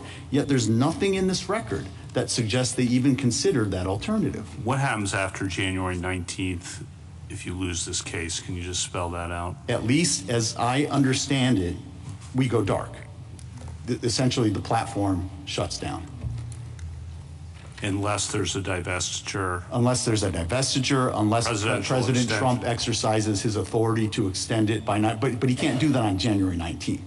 On January 19th, we still have President Biden, and on January 19th, as I understand it, we shut down. It is possible that come January 20th, 21st, 22nd, we might be in a different world. Again, that's one of the reasons why I think it makes perfect sense to issue a preliminary injunction here and simply buy everybody a little breathing space. This is an enormously— What do you mean by shut down, too? Can you just spell that out? So, if you the app is not available in the app stores. That's at a minimum. But in addition, what the act says is that all of the other types of service providers can't provide service either. Now, there's enormous consequences for violating that for the service providers. So essentially, what they're going to say is that, I think we're not going to be providing the services necessary to have you see it. So it's essentially going to stop operating. I think that's the consequence of this law, which again is why a short reprieve here would make all the sense in the world. It's an enormously consequential decision, and I think all would benefit if it weren't necessary. Thank you. Justice Barrett? So I just want to, it's kind of following up on Justice Kavanaugh's questions. Let's say I agree with you that some level of scrutiny applies, and I'm trying to figure out which level of scrutiny applies, and I'm trying to figure out if there's content discrimination. And let me ask you a different question than I did before about the algorithm. I mean, you keep saying shut down. The law doesn't say TikTok has to shut down. It says ByteDance has to divest. if ByteDance divested TikTok, we wouldn't be here, right? If ByteDance was willing to let you go and willing to let you take the source code with you, that would be fine, right? We would not be here. Well, Your Honor, if ByteDance divested, then the law wouldn't fall on TikTok. But the law, not ByteDance. But that's because of ByteDance's choice, right? I mean, this is like Justice Kagan's point. I mean, I'm trying to figure out how we account for the reality of third-party choices and the choices of third parties that the whole reason for the law being passed in the first place. Yeah, Your Honor, I still don't, I think that the way the analysis works is step one, is there a First Amendment violation? Right. Step two, you get to the question that we're grappling with. What standard of scrutiny do you apply? Typically, what you do is you ask, is this law content-based? Is it content-based based on its face? Is it content-based in its decision? Here, we know it's content based on its face because it says what it says. We know it's content based in its motivation because the government concedes it's content based in its motivation. Well, that's not quite what I'm asking. I mean, let's see, that's the dispute between you and the government. Is it content based if it's about divestiture and not about telling TikTok what content it can display on the platform? And I think it has to be because I think that really goes to the first question. Does the burden fall on the speaker? If the burden falls on the speaker, that triggers the speaker's First Amendment rights. But the law is in fact content-based, whether it comes in the form of a divestiture or something else. When the law specifically says it's content-based, we're worried about the content on the platform. And when the government tells you that one of our reasons, one of the things that we're worried about is TikTok, not ByteDance, but TikTok Incorporated and TikTok in the United States will, absent the divestiture, have a mix of content that we find objectionable. They will mix around their videos in a way that is too pro-Chinese or too anti-American, and that is TikTok, the platform. Let me just ask you one last question. Why is it impossible to divest in the 270 days, even assuming that the Chinese government hadn't said you couldn't? Sure, and this is the exchange I was having with Justice Gorsuch. There are two basic reasons. The first is that the underlying source code, that's the source code that comes in here and then has to be converted. But that's what Justice Gorsuch said, just not ever. So it's not really that you can't do it within the time frame. It's that you really couldn't ever divest because you never are going to get the source code. So, well, let me unpack that a little bit. No, it's that with the underlying source code, it takes a team of engineers to update and maintain that. It would take us many years to reconstruct a brand new team of engineers to do that with respect to the source code. With respect to the sharing of content, that was the different reason. In theory, we could kind of send our salesmen around the world, go to Ireland, go to Finland, go to every country and say, look, you used to automatically get our content, but now you got to separately sign up for our platform. Last point, let me make sure I understand what you're saying. It's not that you couldn't execute the disentanglement. You could say, we're independent. You just can't recreate TikTok in any kind of way. Well, I think that any new TikTok would be a fundamentally different platform with different content, which is yet another reason why I think this is a content-based restriction that falls directly on TikTok Incorporated itself in our platform. Justice Jackson? So I guess I'm back to some of the questions that Justice Barrett and Justice Kagan asked about the sort of threshold issue that you point out, which is there a burden on the speaker? I'm trying to understand what the burden is that you are articulating and whether it really isn't about association and not speech. You say you have in your brief some cases that talk about American speakers being free to choose whether to affiliate with foreign organizations, and the colloquy you had with Justice Kagan made me think that what you're really complaining about is the inability to associate with ByteDance and its algorithm. That it's not really about, if TikTok came up with its own algorithm or bought an algorithm from some other company or devised it or whatever, this law would have nothing to do with them from your perspective. But the problem I think you're articulating, and this is, I'm seeking your clarification. Sure. The problem I think you're articulating is that you want to use ByteDance's algorithm and therefore associate with ByteDance, and Congress has prohibited that by requiring divestiture. So isn't this really a right of association case under the First Amendment? I think it's both, Your Honor. I do think that that is a component of it. We want to use the algorithm that we think reflects the best mix of content. That's the algorithm that reflects the best mix of content. What this law says is we can't do that unless ByteDance exercises a qualified divestiture. But I also think more directly what this law does is it says to TikTok Incorporated, if ByteDance doesn't exercise a qualified divestiture, you have to go mute. You cannot speak at all. No, I don't think it says that, though. I mean, if TikTok were to post-divestiture or whatever, pre-divestiture, come up with its own algorithm, right, then when the divestiture happened, it could still operate. It doesn't say TikTok, you can't speak. I think that's theoretically correct, Your Honor, but I think that also underscores the content-based nature of the restriction. No, but the fact that that's true suggests that you're wrong about the statute being read as saying TikTok, you have to go mute.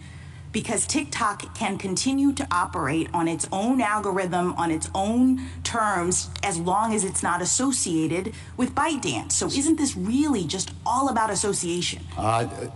Your Honor, I think it is partly about association, but I'm going to take another shot at explaining why it's not just about association. Okay, well, let me just take you down the association path for a second, because if it is about the association of TikTok with ByteDance, then don't we have cases that seem to undermine your view that Congress can't do this? I mean, I thought we had cases about Congress prohibiting association with terrorist organizations, prohibiting association with foreign adversaries, and so why doesn't this fall into that kind of group of our jurisprudence? Well, at least as I understand all of those cases, they applied strict scrutiny. The material support statute most definitely applied and ultimately upheld the law. So fine. But sure, and I think if we go down the strict scrutiny road here, I don't see that this law can possibly be satisfied under the interests that they assert here. But I do want to emphasize why this is also about TikTok speech. Even under your hypothetical, where theoretically they can say something differently than they are saying today, that in and of itself is a direct restriction on TikTok speech. They can't engage in the speech they want to engage in. They have to engage in a different kind of speech, the speech they don't want to engage in. That is a direct burden on TikTok Incorporated speech. All right, I think I understand that argument. Let me ask you a question about your colloquy with Justice Kavanaugh. Did I understand you to concede that there is a compelling interest and that the problem is really tailoring? I mean, you said, I understand the risks. I don't hear you suggesting that the risks don't exist. So it sounds like we've gotten past, even if we're in strict scrutiny world, we've gotten past the compelling interest part of this. No, Your Honor. What I was saying is that all you had standing alone were the data security. That would be a different case. Here, when you have the content manipulation sitting right alongside of the data security, that taints the data security rationale. If Congress came in and said, we're passing this law for two reasons. One, we really care about data security, and two, we hate the speech on TikTok. The data security wouldn't alone sustain that law under cases like Mount Pleasant. I understand, but why you're equating we don't want foreign adversaries to be able to manipulate the content on this platform. You're equating that with we hate the content, and I'm just trying to understand why. Because content manipulation is by definition a content-based distinction. Look, everybody manipulates content. There are lots of people who think CNN, Fox News, the Wall Street Journal, the New York Times are manipulating their content. That is core protected speech. That's why they put so much weight on this mere covertness. Right, but that analysis is just about content-based versus content neutral, and therefore whether you apply strict scrutiny. I'm in the strict scrutiny world, okay? I'm assuming that you're right, that strict scrutiny applies, and now prong number one in that world is, does the government have a compelling interest? And so I'm trying to understand why the government's argument that we have data manipulation concerns, which I understood you in colloquy with Justice Kavanaugh to say is a risk, and we are concerned based on what Justice Gorsuch says when he's looking at the facts, that the government contends that there's this real problem with this foreign adversary doing manipulation in other places. Are you saying those are not compelling government interests? I am 100% saying that content manipulation is not just not a compelling governmental interest, it is an impermissible governmental interest. You could not go to CNN or Fox News and say, we're going to regulate you because you're manipulating the content in the way that we don't like. That is per se impermissible. Okay, that can I is just why- ask you one last thing?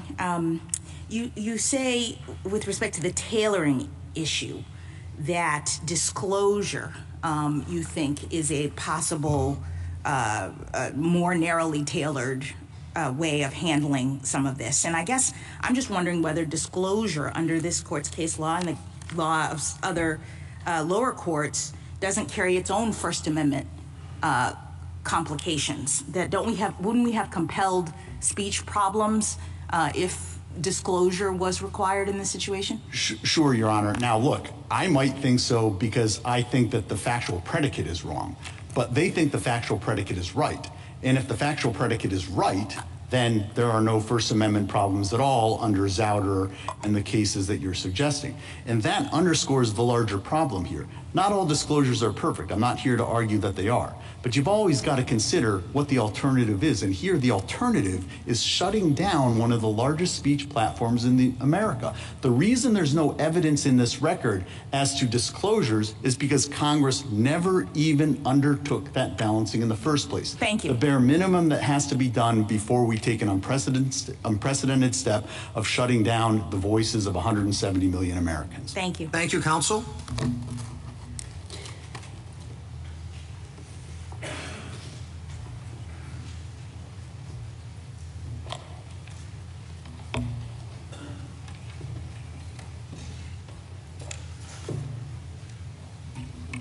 Mr. Fisher? Mr. Chief Justice, and may it please the court, wholly apart from the company's legal interests here, the Act directly restricts the rights, the First Amendment rights of American creators to participate and speak in what the court a little less than a decade ago called the modern public square. And what you might say today is the most vibrant speech forum in the United States of America. And the Act, therefore, is inescapably subject to strict scrutiny because of the First Amendment implications. And the Act fails that test, and indeed any level of scrutiny under this court's case law, because the Act and the reasons behind it defy our history and tradition, as well as precedent. American creators have long and always enjoyed the right to speak in conjunction with foreign speakers or work with foreign publishers. Americans even have the right under the Lamont case to receive information from foreign speakers, indeed foreign governments. So that leaves the government with its implication and its use of the phrase national security in this context. But that just simply doesn't change the calculus. Throughout our history, we have faced ideological campaigns by foreign adversaries. Yet under the First Amendment, mere ideas do not constitute a national security threat. Restricting speech because it might sow doubt about our leaders or undermine democracy are kind of things our enemies do. It is not what we do in this country. And so we think the court should reverse, and I would welcome the court's questions. How exactly are the creators' speech being impeded?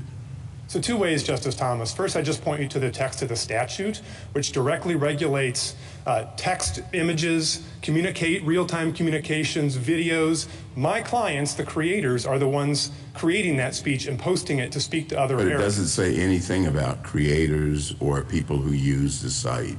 It's only concerned about the ownership and the concerns that data will be manipulated or there will be other national security problems with someone who's not a citizen of this country or a company that's not here. So there's two ways, and I think the Sorrell case is where you look for the analysis of the First Amendment burden here. As I said, the text of the statute regulates our speech, and then you point out ownership, and this was talked about a lot in the first part of the argument here, so let me be very clear. The American creators have a right to work with the publisher of their choice. So imagine somebody wanted to work on post-speech on Twitter, now known as X, and Congress passed a law saying, we don't like the current owner of X. The current owner of X has to sell that platform or else it has to shut down. People who post on that platform and who indeed some of them make a living commentating, engaging on current events, news, politics, would have a First Amendment claim to work with using that argument, you could have said that about the breakup of AT&T. You could say that about the foreign limitations on foreign ownership of broadcast companies. Well, no, I think that you have to dig a little deeper than that, Justice Thomas. It's not mere foreign ownership, and it's certainly the broadcast cases I'll get to in a moment, but it's foreign ownership because of a particular perspective. If you boil it down to an essence, the owner of a print media or online media publication is the essence of the viewpoint of that publication. The current owner of X or the current owner of Fox News or the current owner of MSNBC has a particular perspective, and working with that particular platform is shot through with the ownership from top to bottom. But why couldn't Congress prohibit Americans from associating with certain foreign organizations that have interests that are hostile to the United States? I mean, I thought that's what Holder versus Humanitarian Law Project allowed. So I don't really understand what you mean. Right, so I'm glad you're bringing that up. Yes. So when it comes to this national security, you are right that Congress can prohibit Americans, to use that case as an example, from associating with terrorist organizations or other organizations that pose a clear and present danger to this country. This case, Justice Jackson, is fundamentally different. What the government tells you in its own brief that it is worried about here are the ideas that might be expressed on TikTok. We might undermine U.S. leadership. We might sow doubts about democracy. We might have pro-China views. And so if you look to whether that is legitimate interest, my fundamental submission, and this I think goes to the last colloquy you were having with Mr. Francisco, is that is an impermissible government interest. And you look throughout our history and tradition, and I think the place I would point you most directly would be the opinions of Justice Brandeis and Whitney and Justice Holmes and Abrams. I guess I don't understand how that's distinguishable from what's happening in Holder. So can you just say a little bit more? It goes to the nature of the national security threat. So my position is the government just doesn't get to come in and say national security in the case is over, or you don't get to associate. You have to dig underneath what is the national security claim. And what Justice Holmes said in his Abrams dissent, and I know that was a dissent, these are hard issues, but that has been vindicated over time, is that it's not enough to say national security. You have to say, what is the real harm? Is it terrorism? Is it where our battleships are located? Is it war? Justice Kavanaugh presented a number of potential risks, right? With foreign adversaries using covert manipulation of the data platforms that are being used by youths today that would then make it more likely that people would turn into spies and do terrible things to the United States. This is a hypothetical, but you know what I'm saying? I get it. So I think if I understood Justice Kavanaugh correctly, he was talking about the data security argument. So let me just pull these apart. You first have an argument, and the government itself separates these two arguments in its brief.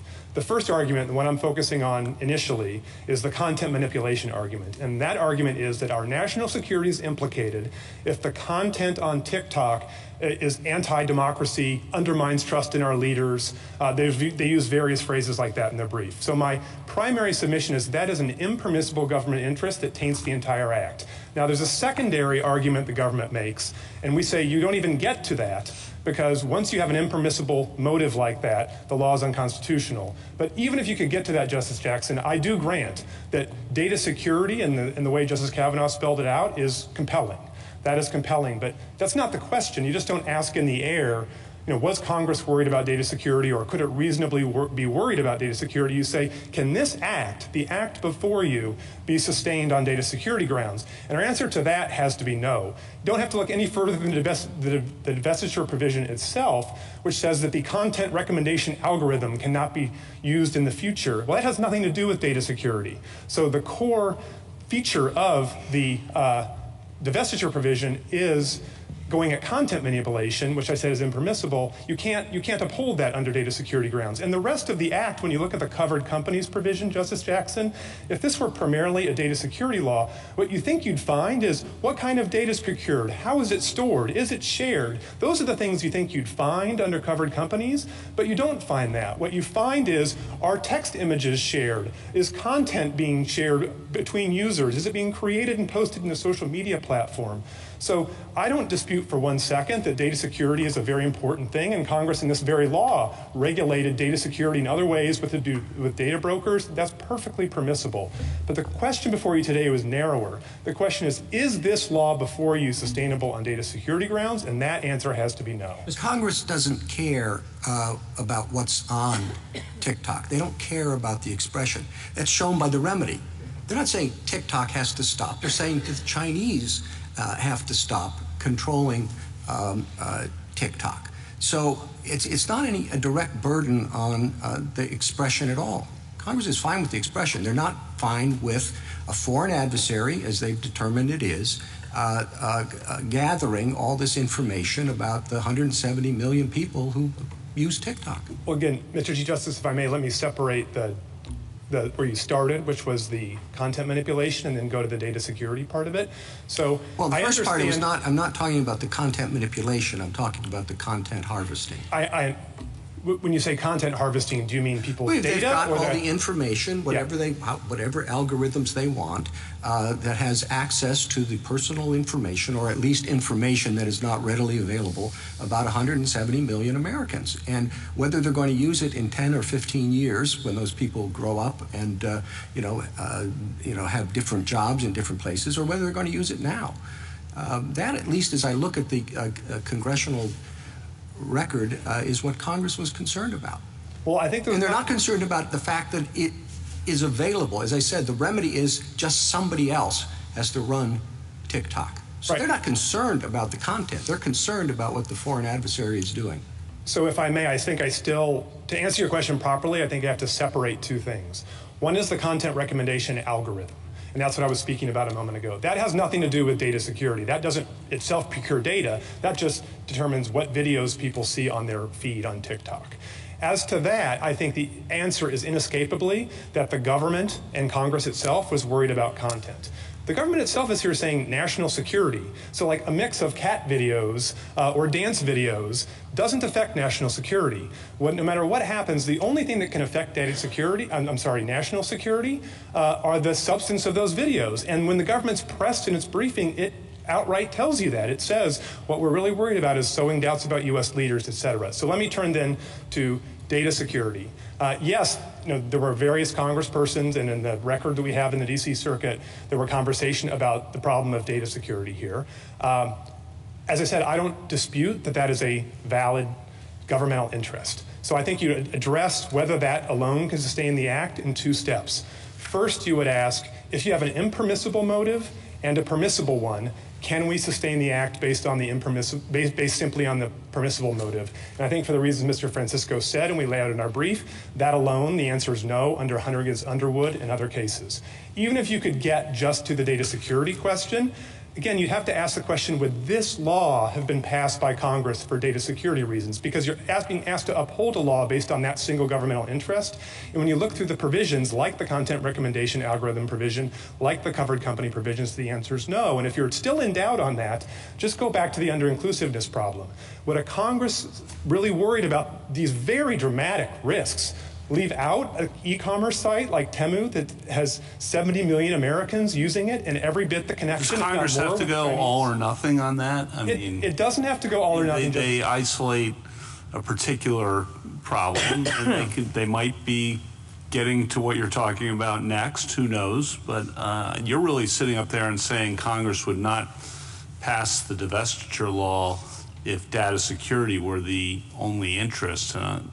So I'm saying it would not have passed this divestiture law if data security were the only interest. It's very curious why you just single out TikTok alone and not other companies with tens of millions of people having their own data taken, in the process of engaging with those websites, and equally, if not more, available to Chinese control.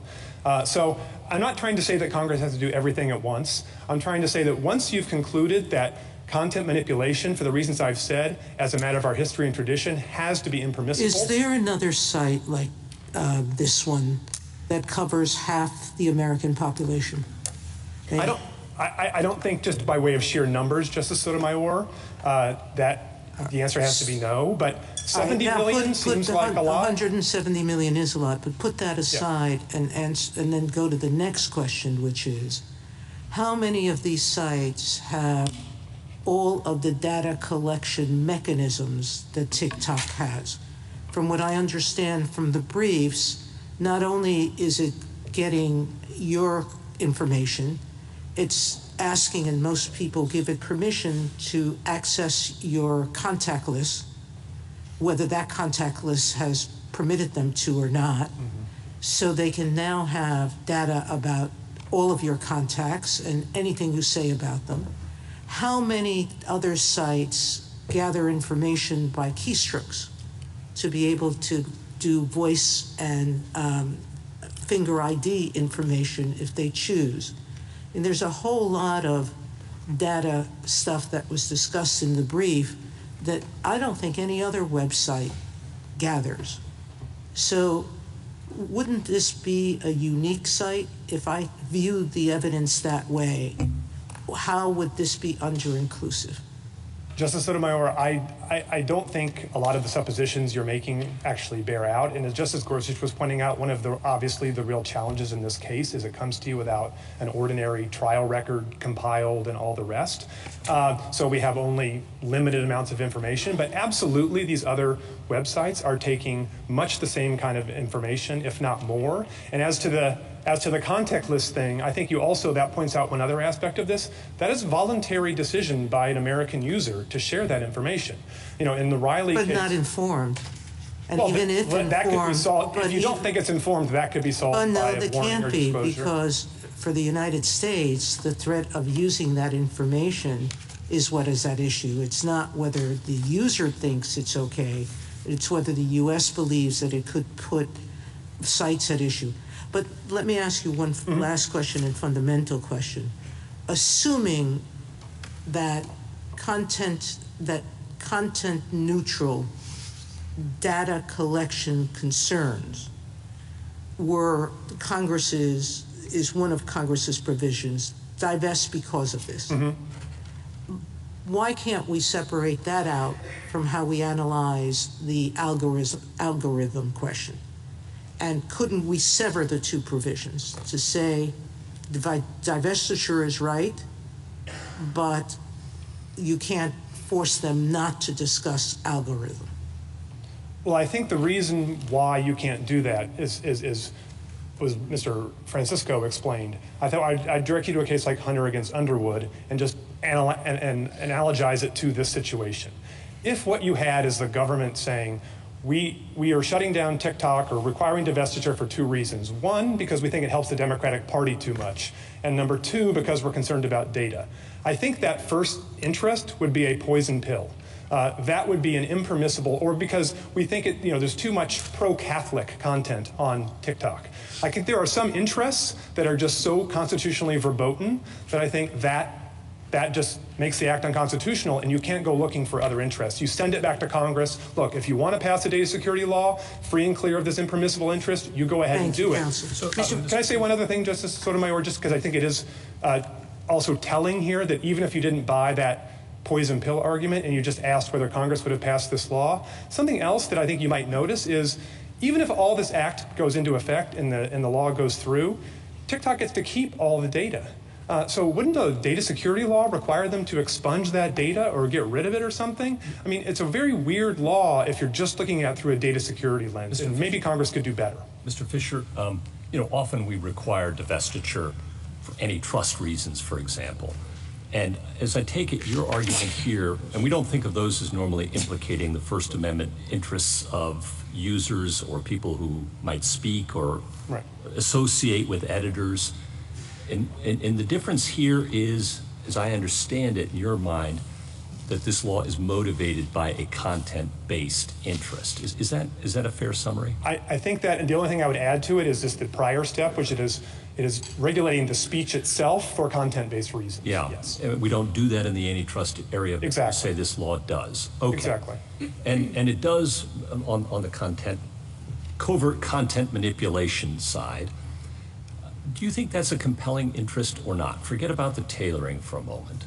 No, my point is that preventing content manipulation, whether it's covert or not, is simply not impermissible. compelling. If what you mean by content manipulation are the kinds of interests the government is saying, like undermining trust in our leaders, undermining trust in democracy. That's Whitney and Abrams, and like those cases. I got it. Yeah. I got it. So, just a couple more. I'm sorry. I'll finish up real quick. And so that would take us to the tailoring question, and there you say disclosure and alerting Americans that there is covert content manipulation possibility, putting aside the data collection part of it. telling Americans that there is covert content manipulation going on in TikTok, or at least it's possible. And the government says that's just simply not enough. And the D.C. Circuit did too, and I wanted to give you a chance to respond to that. Right, so I think that's the only aspect of the governmental interest that could be permissible, the covert part. And my answer, as you just said, is disclosure solves that problem. And you have a law, a long-standing law, which we haven't talked about yet today, that gives you that example. And again, under a history and tradition test, you look at not just precedent, but laws and traditions of our country. Look at the Foreign Agent Registration Act, passed in the run-up to World War II, and the concern was Americans would be controlled by foreign agents to speak and advocate certain causes. We didn't ban them. You did not ban them. All you did is require, Congress, all Congress did was require disclosure. Certainly I wasn't around for that. On the secret evidence point, I'm concerned about the government's attempt to lodge secret evidence in this case without providing any mechanism for opposing counsel to review it. And I expressed that concern in Zebeda, and I noted that there are mechanisms to read in counsel and that other countries, including our allies, often do that. I just wanted to give you a chance to give me your thoughts on that. Yes, Justice Gorsuch, we made all those arguments in the D.C. Circuit, so there was a flurry of motion practice about whether or not the government could rely on classified evidence. Those motions were never resolved. What the D.C. Circuit did, I think you probably noticed from the decision, is say we're going to decide this case solely based on the public record. And my understanding is that's how it comes to this court. But if the court were ever... It's interesting that Congress hasn't acted in this field. I mean, we have, in the FISA area, lots of opportunity. They have regulated this area, and it does seem like an area that Congress might want to pay attention to, given the increased appeals to secret evidence that the government has made in recent years. Last question for you. Could the new administration, after January 20th, Mr. Francisco suggested that it might be able to extend the deadline, even though if you were to lose here by January 19th? Is that possible as you read the law? I'm not sure it is. I'm not sure. Maybe that's a question for the Solicitor General. But it certainly is. I thought maybe I'd give you a chance, too. So, as I understand the law, it's 270 days unless extended. And once that time runs, I'm not sure you're talking about an extension anymore. Okay. There's ex post facto law that kind of does this stuff. Thank you. Can I take you back, Mr. Fisher? Let's say I agree with you that if you're talking about content manipulation, that's an inherently content-based rationale for acting. So if Congress had passed a law that says we hate the content manipulation that TikTok is doing, that's strict scrutiny land, and I don't know that the government can do that, however important and the interest. But that's not what Congress is doing here, and this is the same kinds of questions that I asked Mr. Francisco, because if let's take it as a given that Congress actually can do whatever it wants with respect to a wholly foreign corporation or a foreign government. And so Congress could act with the intent to interfere with the content manipulation that a foreign corporation is doing. And so now we're in this strange world where we're saying they can't act with respect to TikTok. They could act with respect to ByteDance. Why isn't this Congress acting with respect to ByteDance in the sense that all it's doing is saying ByteDance has to divest, and then TikTok can go about its business, use whatever algorithm it wants, use whatever content moderation policies it wants, just like everybody else does, choosing from everything that's available on the open market? So let me answer that question in two parts, from the perspective of the creator Americans who want to use this platform to speak to other Americans. So the first thing is what the act does, as you said, Justice Kagan, is prevent us from working with a application that is owned by ByteDance that uses this algorithm. Well, that's exactly what we want to do. That's our editor and publisher of choice that we think best disseminates our speech. Yeah, but what I'm saying to you is if you just assume a world without TikTok, where it's only ByteDance, and you were trying to say, well, we really want to work with ByteDance, and Congress was saying, we think ByteDance presents national security interests, and they don't have First Amendment rights, they're just a foreign corporation. I think that in that case, the government, tell me if you think this is wrong. It just doesn't matter that you have creators who want to work with ByteDance, because ByteDance is a foreign corporation with no First Amendment rights. Is that what you're contesting? So that is what I'm contesting. So you said two things, though, so I could be clear. There's two aspects. Do we have a First Amendment right to work with a foreign company or even a foreign country to publish our speech? And then there's a national security part that you put into that, which goes to the justification. Forget that. Forget that, yes, let's do that. So if that is right, Justice Kagan, then American creators have no right to make documentaries with the BBC. They can't work with Al Jazeera if Congress wants to prevent that. Any number of other publications that are state-owned wholly or partially. And even under Lamont, remember, where you're not even creating speech, you're just listening. That was speech from China that the court said you have a First Amendment right to receive. So would I be right to say that your position is that because of the users who want to associate and want to partner with this foreign corporation, the foreign corporation ends up having, in your view, the exact same First Amendment rights as your users do? In other words, it's irrelevant that the foreign corporation doesn't have First Amendment rights. I don't think it's irrelevant, because you could imagine a situation where no American distributor or speaker wants to work with that. But let me put it to you this way. The Communist Manifesto, written by Karl Marx, has no First Amendment standing on its own in America. But if a bookstore wants to sell that publication, I don't think Congress can prevent it from doing so. Well, sorry. Go ahead. No, I'm fine. No. I'm good. Okay.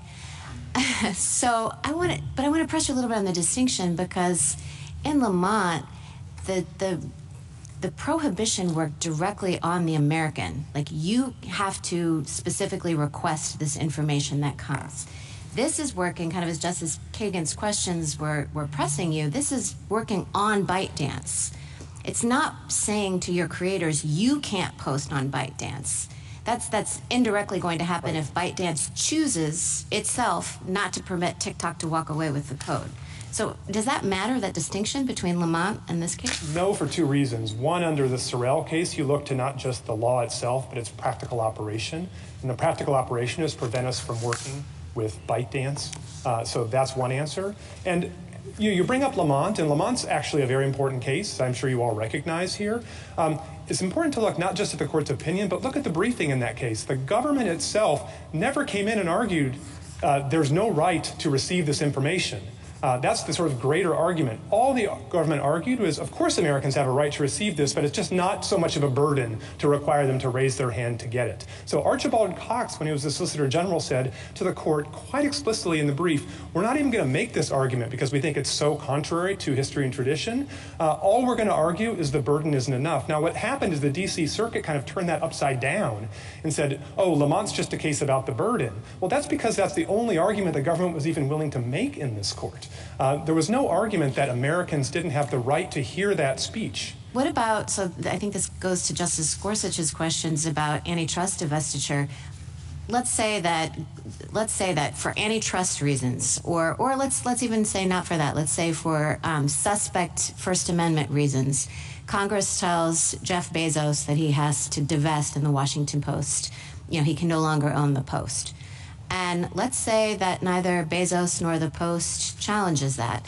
But let's say that you represent clients who really like the Post as it was, who really want to keep receiving the Post, who really want to publish op-eds in the Post. Yeah. Would you have standing? Like, what kind of a claim would you be making there? I believe so, Justice Barrett. And the court has cited Lamont and other cases in more recent years to say we've recognized a right of American listeners to receive information from others. And remember, even that is that's only a small part of the argument I'm making on behalf of the creators.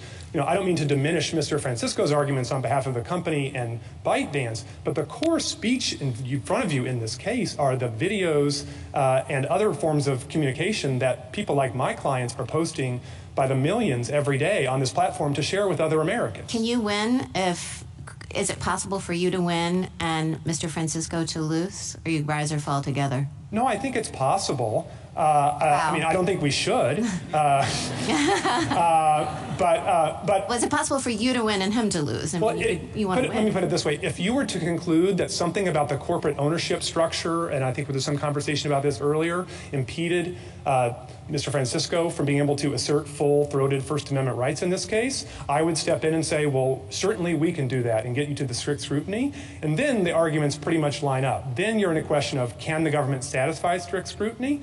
And I think, Mr. Chief Justice, you asked about, do we have cases for this and that? I think that the the idea is, yes, we have cases that say, once you're in strict scrutiny, that regulating the content because you don't think it's going to be pro-American enough or it's going to be too pro-foreign interest is just verboten under the First Amendment. That's the history and tradition. And Justice Kavanaugh, when you asked about the broadcast cases, they're grounded not just in scarcity, but they're grounded in scarcity in a particular way. It has to do with the absolute need Congress has for licensing in a world of scarce resources. And so that's the very small carve-out that even in Turner, the court wouldn't extend to cable television, that exists for broadcast licensing. And if you look on the 200 plus years of our country for any other example of foreign ownership of media being regulated by Congress, let alone being permitted in the case law, you are not going to find it.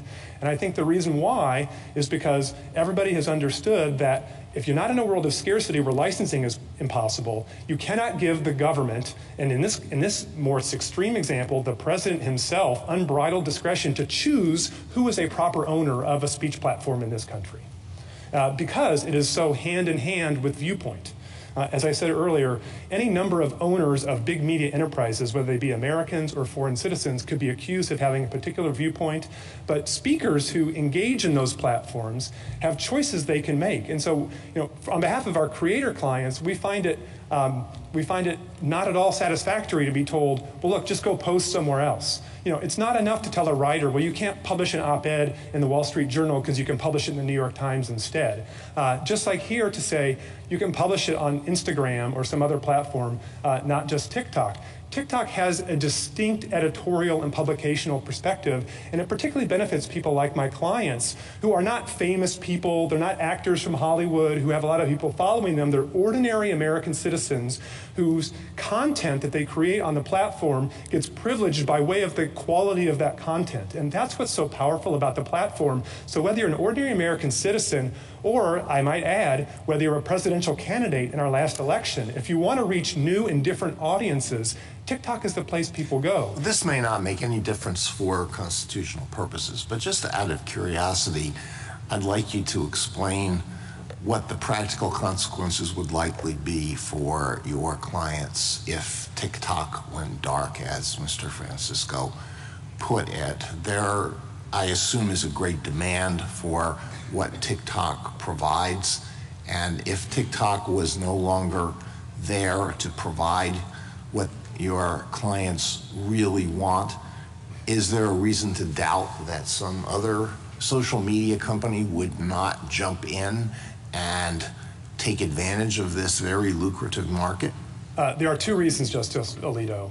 One is many of the declarations from my clients actually explain they've tried on other platforms to generate the kind of audience and engagement they've been able to on TikTok, and they've fallen dramatically. Yeah, I know they haven't so far, and I'm just wondering whether this is like somebody's attachment to an old article of clothing. I mean, I really love this old shirt because I've been wearing this old shirt, but I could go out and buy something exactly like that. But no, I like the old shirt. Is that what we have here, or is there some reason to think that only ByteDance has this? ByteDance has devised this magical algorithm that all of the geniuses at Meta and all of these other social media companies, they couldn't. No matter, they put their minds to it, they couldn't come up with this magical thing. I think empirically, the other companies have been trying for a few years to catch up with TikTok and replicate it and have been very unsuccessful. And so that ought to tell you something. And so just imagine the algorithm here as a collection of thousands of editors. Imagine the floors of an office building being filled with a collection of editors. You can imagine a situation where that collection of genius that is on a particular floor cannot be replicated by another group of people. And that's kind of what you have here. All right, I understand that. Thank you, counsel. Justice Thomas? Anything further, Justice Alito? Yeah, one other question. I'm intrigued by your Mount Healthy Hunter versus Underwood argument. I mean, maybe you're right, but Mount Healthy arose in an entirely different context where you're trying to get to an employer's motivation. Hunter versus Underwood involved an extreme situation where the court looked at the records of a state constitutional convention and came to the conclusion, apparently, that racism was the only motivation for what was done. But it does seem to me to be potentially quite unworkable and contrary to what we've generally said about legislative intent to apply the Mount Healthy framework to a congressional enactment. Did you Or do you recognize, or do you acknowledge that that would be very difficult? Because when an act of Congress is passed, there could be more than 250 different motivations for the votes that were cast by the members. Yeah, I totally understand that. And in Hunter, the court actually engaged with that problem to some degree. And what Hunter said is, to avoid that problem, we're going to look just at two things. One is the state's brief, which I'd say is the Solicitor General's brief by comparison here, and the text of the law. And here, that's the only thing I need to rely on to get you to the place that they wouldn't have announced. Well, it gets you to the place that this was part of what motivated Congress. But why does it get you home? Well, and particularly when there's a severability clause in this act. It can't be only part of it. It has to be enough to sustain the entire act, or at least the parts that you wouldn't sever from the act. And so I think the reason why is because it's not just the content recommendation algorithm part that can be theoretically, I guess, severed out. It's also the covered company provisions, and it's just the whole approach of the statute that is based on content, not on data security. All right, thank you. So, okay. Justice Sotomayor? Save it for the SG. Justice Kagan? Justice Gorsuch? Justice Kavanaugh? Justice Jackson? One quick question. You repeatedly say that from your perspective, the government's motivation is that the content might be too anti-American or too pro-China, et cetera. So that's why you think this is a content-based restriction. But I guess I'm curious if you would say the same thing if the government had articulated its rationale as saying, you know, our motivation is to limit foreign interference in American social media platforms or discourse. Isn't that a different motivation from the standpoint of how we characterize this? I agree, but then the question I would ask if the government said that, which I think kind of in the reply brief, maybe the government does say that, is that how on earth are you then serving a national security interest? You know, if all you're doing is just saying, we don't like a foreign country rearranging cat and dance videos, like it's hard to come in and make a national security argument. So the only way you get to national security, which is the government's own argument, is to look at the substance that's being rearranged and say, we don't like the way the substance is going to be rearranged and curated differently. Thank you. Thank you, counsel.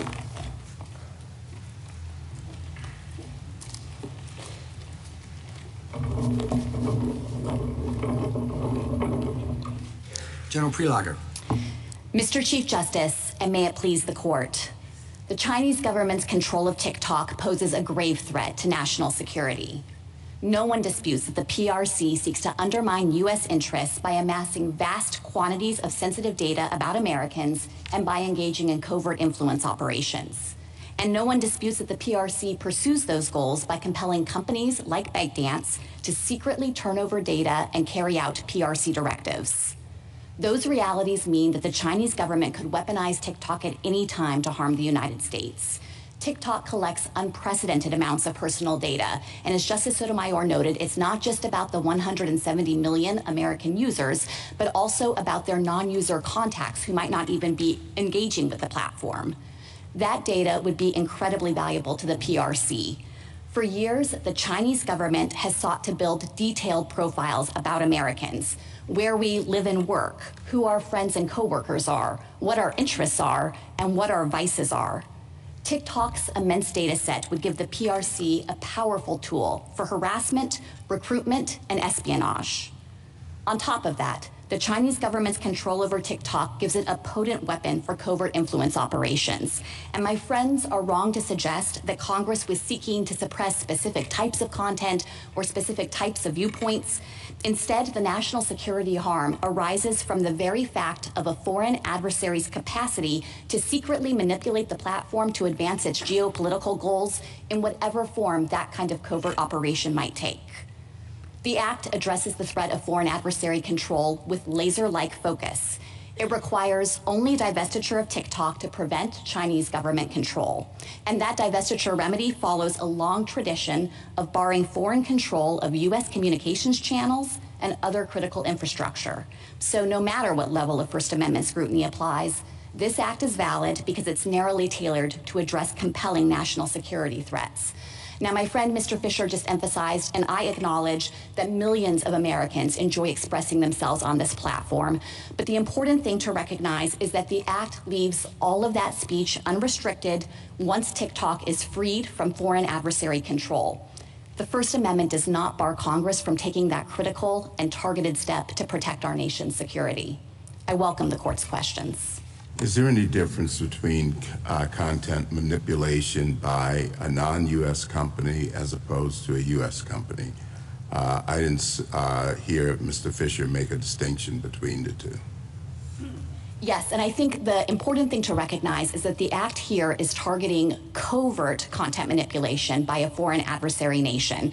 Now, I understand my friends to say— What difference does that make? The difference is that there is no protected First Amendment right for a foreign adversary to exploit its control over a speech platform. The difference between covert and non-covert. So I think that Congress's concern with the covert operation was that a foreign adversary could effectively weaponize this platform behind the scenes in order to achieve any number of geopolitical goals. Here are some of the examples that come to mind. One of the pages out of the playbook here is for a foreign adversary to simply try to get Americans arguing with one another to create chaos and distraction in order to weaken the United States as a general matter and distract from any activities that the foreign adversary might want to conduct on the world stage. What do you mean by covert, though? I mean, does covert just mean it's hard to figure out how the algorithm works?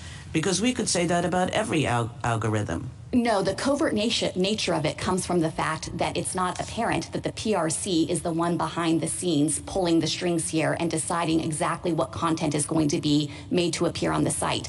And another way that the It's just because we don't know that China's behind it? That's what covert means? Well, I think it doesn't have anything to do with the difficulty of figuring out what the algorithm is doing.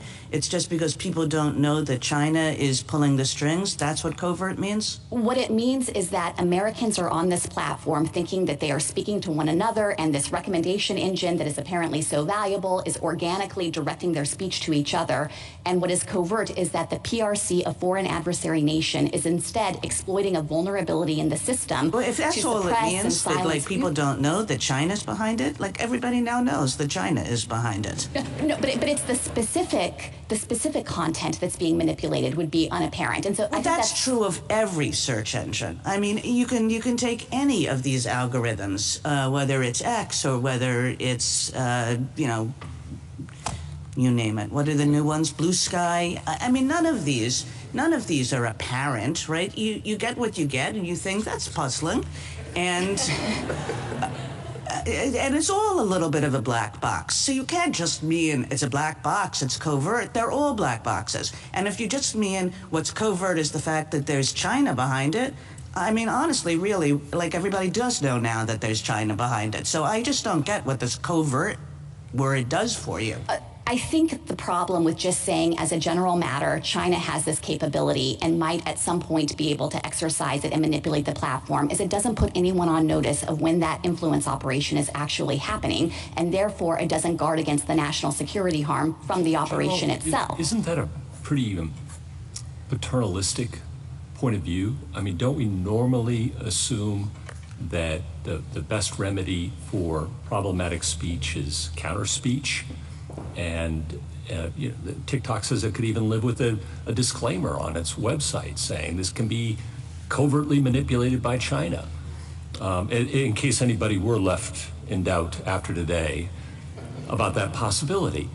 So you're saying that won't work because? That won't work because it is such a generic, generalized disclosure that it wouldn't put anyone reasonably on notice about when it's actually happening. And the example I've been thinking about is— argument is that the average American won't be able to figure out that the cat feed he's getting on TikTok could be manipulated, even though there's a disclosure saying it could be manipulated. But imagine if you walked into a store and it had a sign that said, 1 of 1 million products in this store causes cancer. That is not going to put you on notice about what product is actually jeopardizing your health. And I think that's roughly equivalent to the type of disclosure they're contemplating here. They brought up the example of the Foreign Agents Registration Act, FARA. There you have to disclose the actual content. If that's true, then wouldn't that be true for all social media companies, for all content? I mean, every editor, every newspaper in its editorial room makes decisions about what it's going to run and how it's going to say it. And every algorithm has preferences, whether it's domestic or foreign. And nobody really knows exactly when those editorial decisions are being made or how. But they're generally aware, and we think that's enough. I think, though, that there is a real risk that when a foreign adversary has control of that kind of mechanism and a speech platform in the United States, it could weaponize that platform to harm United States interests. And one of the key ways that the PRC flexes this muscle is to suppress speech. General, I'm sorry to interrupt you, but we're not arguing about the compelling interest. We're arguing about the tailoring. Right. And so I guess what I would say, you began by saying the cure for concerning speech is counter speech. Here, I dispute the premise that Congress was specifically concerned about any particular subject or any particular viewpoint. It wanted to close off a capability of a foreign government. But in any event, it's very hard to engage in counter speech when you don't know because someone is secretly manipulating the platform behind the scenes. And in particular, what the PRC has the capability to do is simply silence American voices. With a newspaper owned by a foreign company and a foreign government, you wouldn't know when it's exercising editorial discretion about this article or that article or how it's doing it, so maybe we just need to shut down the Oxford University Press in America, or you pick it, any other foreign-owned Politico, I was told today, is owned by Germany. So that would all be okay on your theory so long as Congress designates that country a foreign adversary? We are not asking the court to articulate bright line rules to govern all kinds of hypothetical situations. I am testing your argument. Yes, and what I want to acknowledge is that sometimes the court has recognized that a speaker-based preference might reflect a content-based preference. And in the context of ownership of a newspaper, for example, in part because a newspaper is a one-way channel of communication and is generally understood to represent to some extent its publisher's views, maybe the court would more readily infer that a regulation targeting that is actually aiming to target content. But I don't think the court could draw the same conclusion here. I'm not talking about the compelling interest or any of that. I'm talking about the tailoring. And you're saying we have no alternative but to stop this speech altogether. We can't rely on disclosure. But you say that wouldn't apply to Politico or to the Oxford University Press because? In the circumstance where you have a newspaper that is understood to reflect its publisher's views, then you might think that disclosure would be a more adequate remedy there because it's not just holding itself out as a forum for speech between other people. I think social media platforms do raise distinct interests in this regard because what people think when they're engaging with TikTok is that it's organically feeding them videos based on the recommendation engine. And if actually China is behind the scenes engaging in this kind of covert operation, it does prevent a distinct national security risk. Of course, the other big difference with a newspaper is it's not likely to be collecting sensitive personal information about 170 million plus people and then having the capacity to send that back to a foreign adversary. General Prelogar, can I, go ahead. I was just going to say, did I understand you to say a few minutes ago that one problem that ByteDance might be through TikTok trying to get Americans to argue with each other? That it might be just trying to foment If they do, I say they're winning. Or dissent. That might very well be true, Mr. Chief Justice. And I think the point I'm trying to make is that China is a foreign adversary nation that looks for every opportunity it has to weaken the United States and to try to threaten our national security. And if it has control over this key communications channel, it's hard to predict ex ante exactly how it's going to use that as a tool to harm our interests. But we know it's going to try, first and foremost, by seeking to get the data of these American users, which would be of a piece of all of the activity the PRC has already undertaken to breach our laws.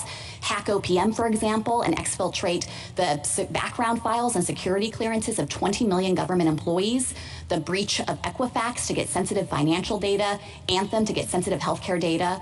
We know that the PRC has a voracious appetite to get its hands on as much information about Americans as possible, and that creates a potent weapon here because the PRC could command that ByteDance comply with any request it gives to obtain that data that's in the hands of the U.S. subsidiary. Thank you. General Prelogar. Suppose that TikTok had no connection whatsoever with any foreign government. It was owned instead by an immensely rich multinational corporation, and Congress concluded that this multinational corporation really has it in for the United States and is going to use this extremely popular platform to do everything it can to undermine the United States in all the ways in which you think that TikTok may pursue at the direction of the PRC. Would that be the same case? I think there would be a first-order question of whether the multinational corporation itself has First Amendment rights. All right, it's an American corporation. So if it were an American corporation, I think that, and Congress disagreed with the viewpoints or content the corporation would display, obviously that's a direct regulation of protected speech and it would trigger strict scrutiny. I think that's different in kind from what Congress was worried about here, which was not regulating speech as such, but instead regulating foreign adversary control. And so your argument depends on the fact that what is at bottom here is the People's Republic of China using TikTok. That's what your argument depends on. If this were an American corporation, it'd be an entirely different thing. Exactly. And the reason we know the statute is different is because all of the same speech that's happening on TikTok could happen post-divestiture. The Act doesn't regulate that at all. So it's not saying you can't have pro-China speech, you can't have anti-American speech. It's not regulating the algorithm. TikTok, if it were able to do so, could use precisely the same algorithm to display the same content by the same users. All the Act is doing is trying to surgically remove the ability of a foreign adversary nation to get our data and to be able to exercise control over the platform. I'm sorry. I just wanted you to respond to Mr. Fisher's argument about the rights of Americans to receive information, say, from the PRC or anyone else, and that even if ByteDance did not itself have First Amendment rights, that Americans would have a First Amendment right to receive that information in the Lamont sense. Yes, so I think that Lamont reflected a principle that there can be a right of American listeners to receive information, and if Congress is directly regulating that based on disagreement with the speech that's being sent into this country, that's obviously going to trigger heightened scrutiny under the First Amendment. But here, I think the users have to be asserting a different type of interest, because what Congress was safeguarding against was not the ability of TikTok to continue to operate or the users to post content. It was focused only on foreign adversary control. And so the users would have to demonstrate that they have some unqualified First Amendment right to post on a platform that's controlled by a foreign adversary, which could use that access to then threaten our nation's security by gathering data on tens or hundreds of millions of Americans, and also use it for covert influence operations of whatever form. And I don't think there's a First Amendment right to do that. I was trying to think of whether there's a historical analog here, and this is what I came up with, and you can tell me whether it's fallacious. In the mid-20th century, we were very concerned about the Soviet Union and what the Soviet Union was doing in this country. And the Communist Party of the United States at that time was integrally attached to the Communist International, which was essentially a Soviet operation, right? So if Congress had said, oh, it's very nice, we can have the Communist Party USA, but it has to divest, it has to completely divorce itself from the Comintern and from any international ties that it has, do you think that that would have been absolutely fine? And so if the answer is yes, it would have been fine, it's just like this case, or if the answer is no, why is it not like this case?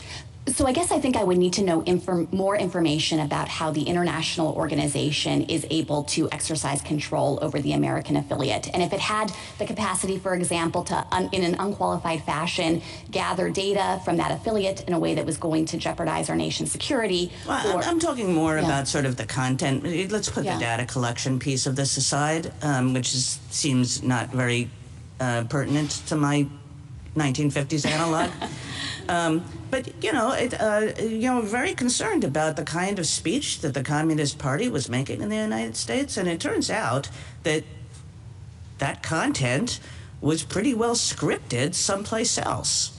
I think if it was specifically a concern about the content, then that would trigger heightened scrutiny under the First Amendment. We're not trying to run away from that principle here. Instead, we're making, I think, a narrower argument. Well, then I think that you're a little bit, I think you've just given your thing away, because content manipulation is a content-based rationale.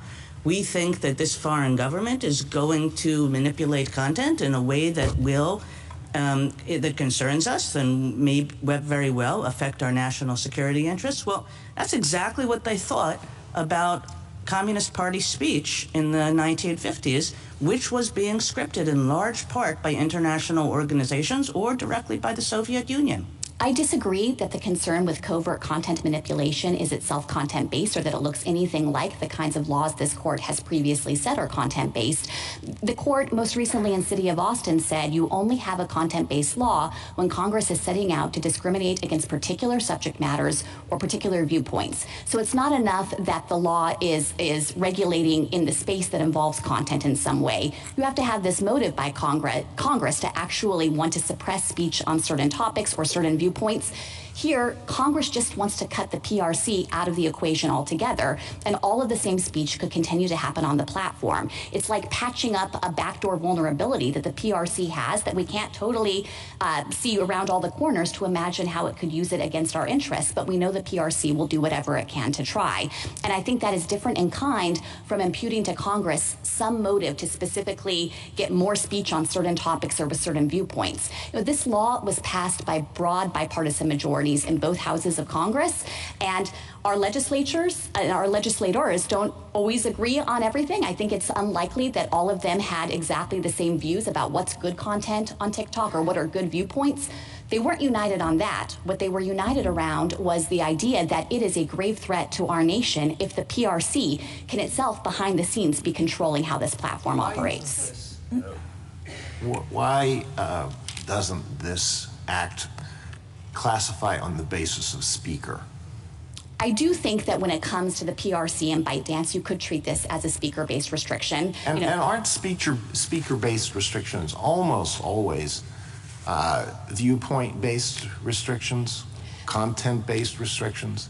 The court has said it depends. It hasn't applied an inflexible rule that any time you are regulating certain speakers, you are invariably regulating based on content. Instead, the court has said it warrants closer consideration. And here, if you look at the U.S. speakers, TikTok US and the users, none of them are being regulated in a way that suggests it's disagreement with their content. It's all about what our foreign adversary is doing. It's hard for me to think of situations, maybe they exist, where our classification based on speaker is not viewpoint or content-based restrictions. I mean, somebody says, Joe can't talk anymore. We're going to shut Joe up. And we don't know what he's going to say tomorrow or 2 weeks from now. We don't know what he's going to discuss, but whatever he says is bad because Joe is a bad person. I mean, that's viewpoint and content-based, isn't it? I think when it comes to a foreign adversary, it's not right to view it that way. And the reason for that, again, is this is a sophisticated adversary nation, and we can't just simplistically say, oh, what the PRC is going to want is to see more pro-China content on this app. As Chief Judge Srinivasan observed, there are various ways that the PRC could try to create some kind of false flag operation and actually promote anti-China content, not to dictate how Americans should think about things, but simply to create some trumped-up justification for a military or economic action that the foreign adversary wants to take against us. And I don't think a concern with trying to ward off that capability. Why isn't that viewpoint or content still? We don't know what the content's going to be, but we know it, Joe is bad. Because I think the better classification is to recognize that what we're trying to prevent is not the specific subject matter, the specific viewpoints, but the technical capability of a foreign adversary nation to use a communications channel against this. I guess I'm just struggling how covert content manipulation isn't content-based restriction. So again, it's kind of hard to avoid the word content. And it's kind of hard to avoid the word viewpoint here, isn't it? I don't dispute that it's related to content, but I don't think it reflects Congress seeking to set out in advance what kind of speech we should have reflecting certain views on certain topics.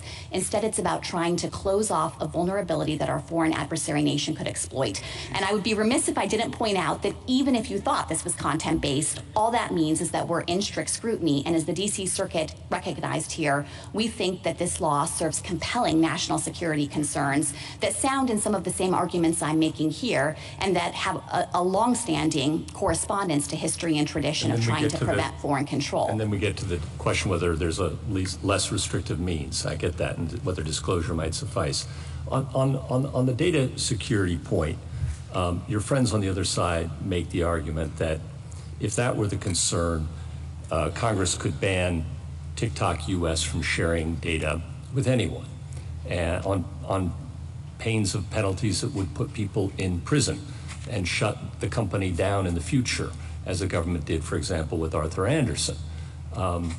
Why isn't that a less restrictive means available? So I was surprised to hear petitioner offer that up today, because there was a long course of discussion between the executive branch and ByteDance and TikTok leading up to Congress's enactment of this act that spanned over 4 years, an extensive conversation about what limitations could be placed to protect Americans' data.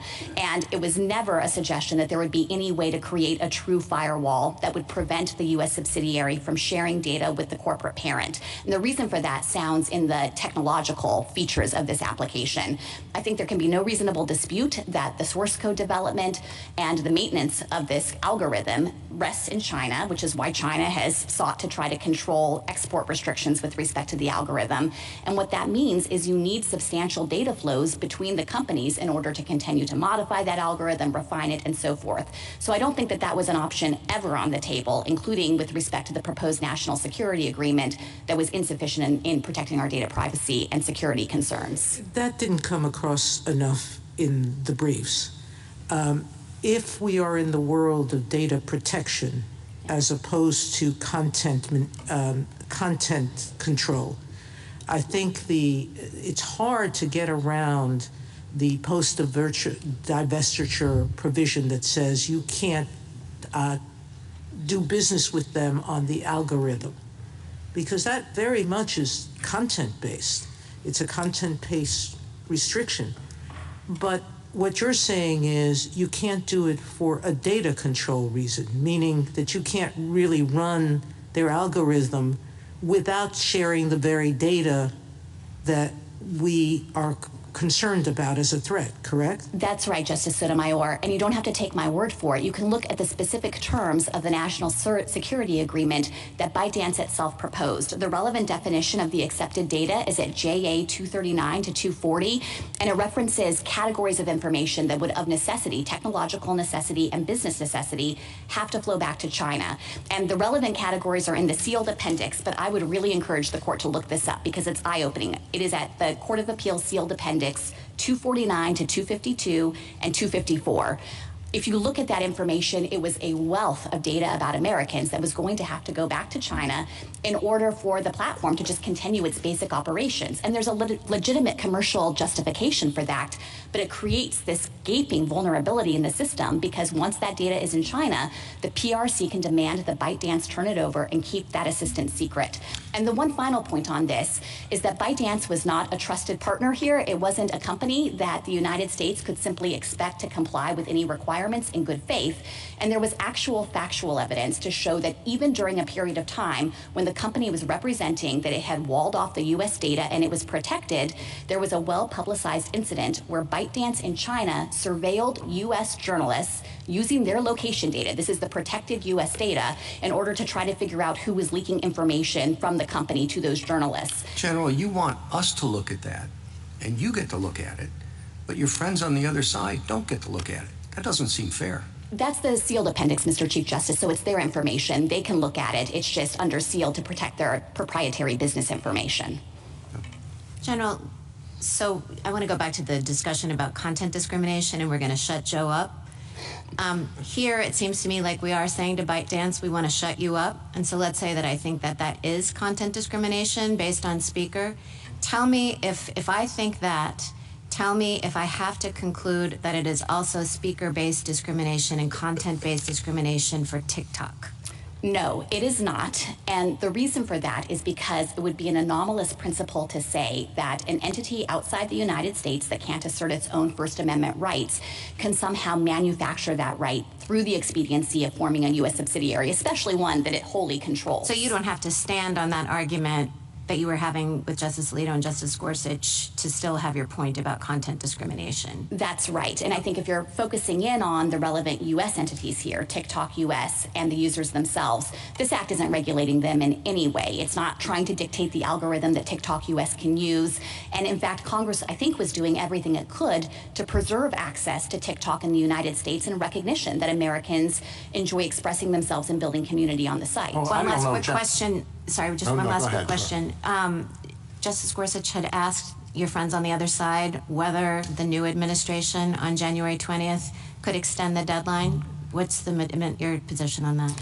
So I think it tees up a statutory interpretation question of whether there can be an extension after the time period for divestiture has lapsed. I would think the court might start with its decision in the Hawley Frontier case, which did recognize the ability to get an extension after a lapse like that. So it's your position that they could? We have not run it to ground, in part because it's simply not presented here, and I'm not prepared to take a position on that statutory interpretation question. I do want to emphasize, though, that my friends have pointed to January 19th, or 9 days from now, as a moment when TikTok might go dark. At the outset, of course, Congress was hoping to prompt a divestiture, but I think the more important thing to focus on now is that even if that were to happen, Congress specifically anticipated it and provided authority to lift these restrictions as soon as there's a qualified divestiture. And the reason for that is because foreign adversaries do not willingly give up their control over this mass communications channel in the United States. And I think Congress expected we might see something like a game of chicken, ByteDance saying, we can't do it, China will never let us do it.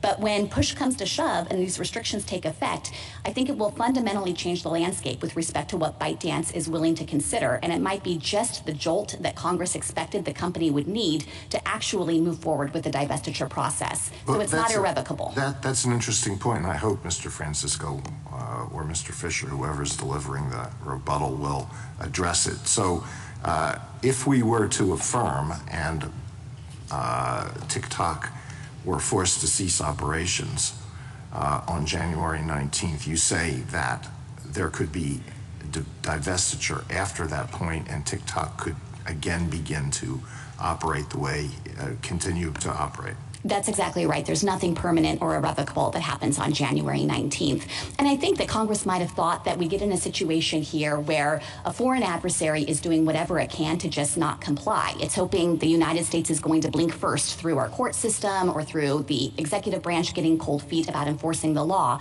But Congress set a deadline, and I think it thought that deadline would have a forcing function.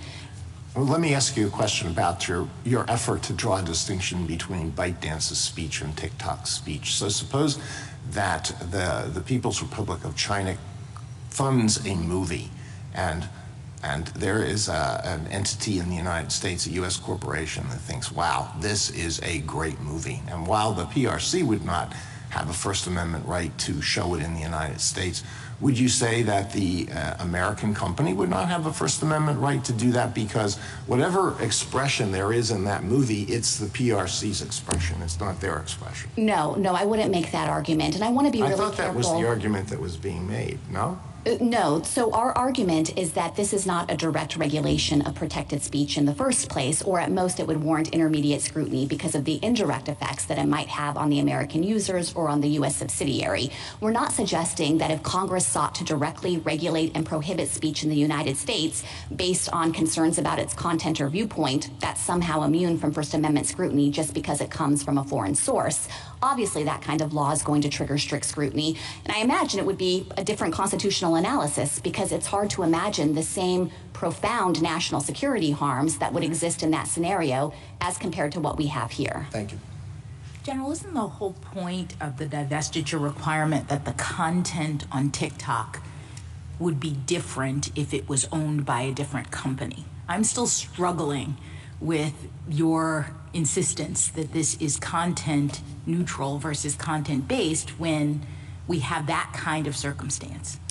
The reason that I am continuing to try to hold the line on that is because there is nothing in the Act that would directly dictate any different mix of content on TikTok. The U.S. subsidiary could use the same algorithm, show the same content by the same users in exactly the same order. It's not about trying to interfere with the U.S. subsidiary's exercise of editorial judgment in any relevant sense.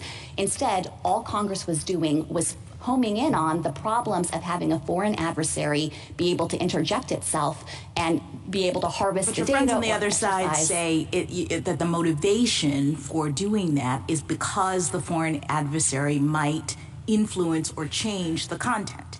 So content matters, doesn't it? I think that content was relevant to Congress's concern about an adversary having control over the communications channel. I think not, again, because of any particular concern about viewpoints or subjects, but just that this would be isn't that relevance enough to trigger at least some scrutiny, with a heightened scrutiny from the standpoint of our legal tests?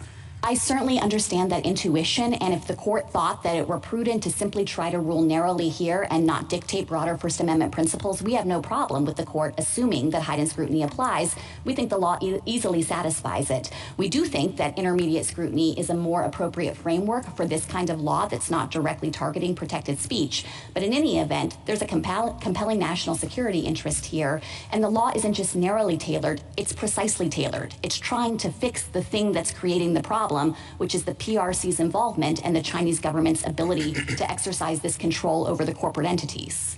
How are we supposed to think about the two different rationales here and how they interact? The data collection rationale, which seems to me at least very strong, the covert content manipulation rationale, as the hypotheticals have illustrated, raise much more challenging questions for you about how far that goes. And if that alone, if you didn't have the data collection piece, you only had the covert content manipulation piece, and then Mr. Fisher's point, Mr. Francisco's, that Congress would not have enacted this just based on the data collection rationale alone. Just your understanding of how the two arguments fit together. Sure, and let me walk through our defense of the data protection rationale and why we think it's a full justification for this law, and the court could stop there and then be responsive to their arguments that somehow the interest in preventing covert manipulation somehow taints it.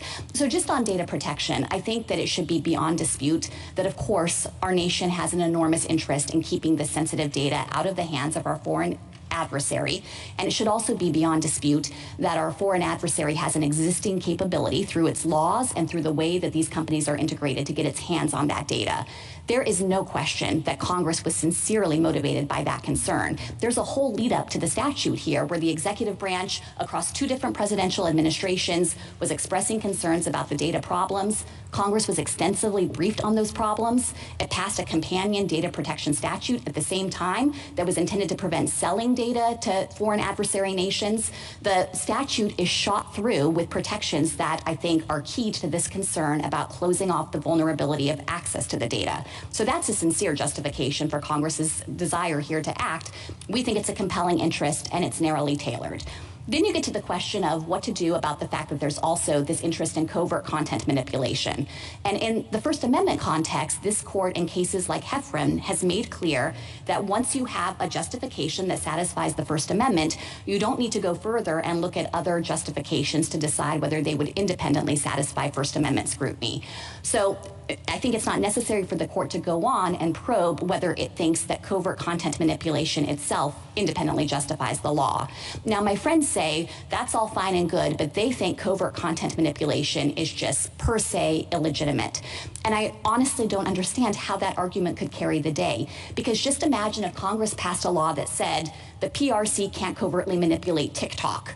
Obviously, that law is not going to violate any constitutional principle. It's a laudable goal, I think, for our legislature to protect us from foreign adversary interference like that. And so there's nothing that's inherently impermissible about wanting to guard against that risk. Maybe you could say that it sweeps in too much protected speech in the way it's operationalized in the act here, but there's certainly no fundamental taint or anything akin to racial discrimination to call into question whether Congress could seek to vindicate that as one of many interests. So I guess to just kind of bring it all together, what I would say to the court is they have basically acknowledged that data protection is a compelling interest. That was Congress's real interest. It provides a sufficient basis on its own to uphold this law. The court could say just that and affirm. I don't know how we do that unless we accept your argument that the post-divestiture provision that stops them from conferring on the algorithm is not a speech impediment. Meaning it's very hard for me to say that it's not motivate to decide that question, that it is a speech impediment, and one that on its face itself has to be analyzed separately from the data. So, Justice Sotomayor, let me begin by saying, again, that we do think that an interest in preventing any operational agreement between the U.S. subsidiary and ByteDance, which is the relevant provision you're talking about, is justified by data protection alone. And that includes with respect to cooperation on a content recommendation algorithm, specifically because of the concern that it necessitates data flows between the companies. So I think that as a factual matter, that could justify Congress enacting. But to the extent that you think that actually the prohibition on coordinating with respect to an algorithm reflects some kind of impermissible content-based problem with the statute has a severability clause, and I certainly don't think that it would give the court a basis to invalidate this law or to stop it from operating with respect to all of the provisions that operate to protect data security. At most, it would suggest that that little piece of the law has to be on its own severed from the rest of how the statute operates. How does that affect whether we would apply, because assuming it's data protection, then I would think that strict scrutiny wouldn't necessarily apply. I could understand applying intermediate scrutiny. But how do we do that with respect to this part, the algorithm issue? How do we get to intermediate scrutiny with respect to that? The way you get to intermediate scrutiny there is to recognize that prohibiting foreign adversary control over the operations of the platform, including with respect to the fundamental backbone of the system, is not based on any protected speech or content based in the relevant sense. I've been thinking of it as akin to something like a piece of software you might have on your phone that would allow the Chinese government to listen in on every American conversation. If Congress wanted to enact a law that patched up that vulnerability and said, you can't use that piece of software or you can't coordinate with Chinese companies with respect to it, clearly we would recognize that closing off that capability of China is a laudable and, in fact, compelling government interest. And I think when it comes to the risks that foreign adversary control pose here, it's similar in kind. It's simply trying to prevent access by the Chinese government to the TikTok system writ large, and that includes through the use of the algorithm. Thank you. Could the president say that we're not going to enforce this law?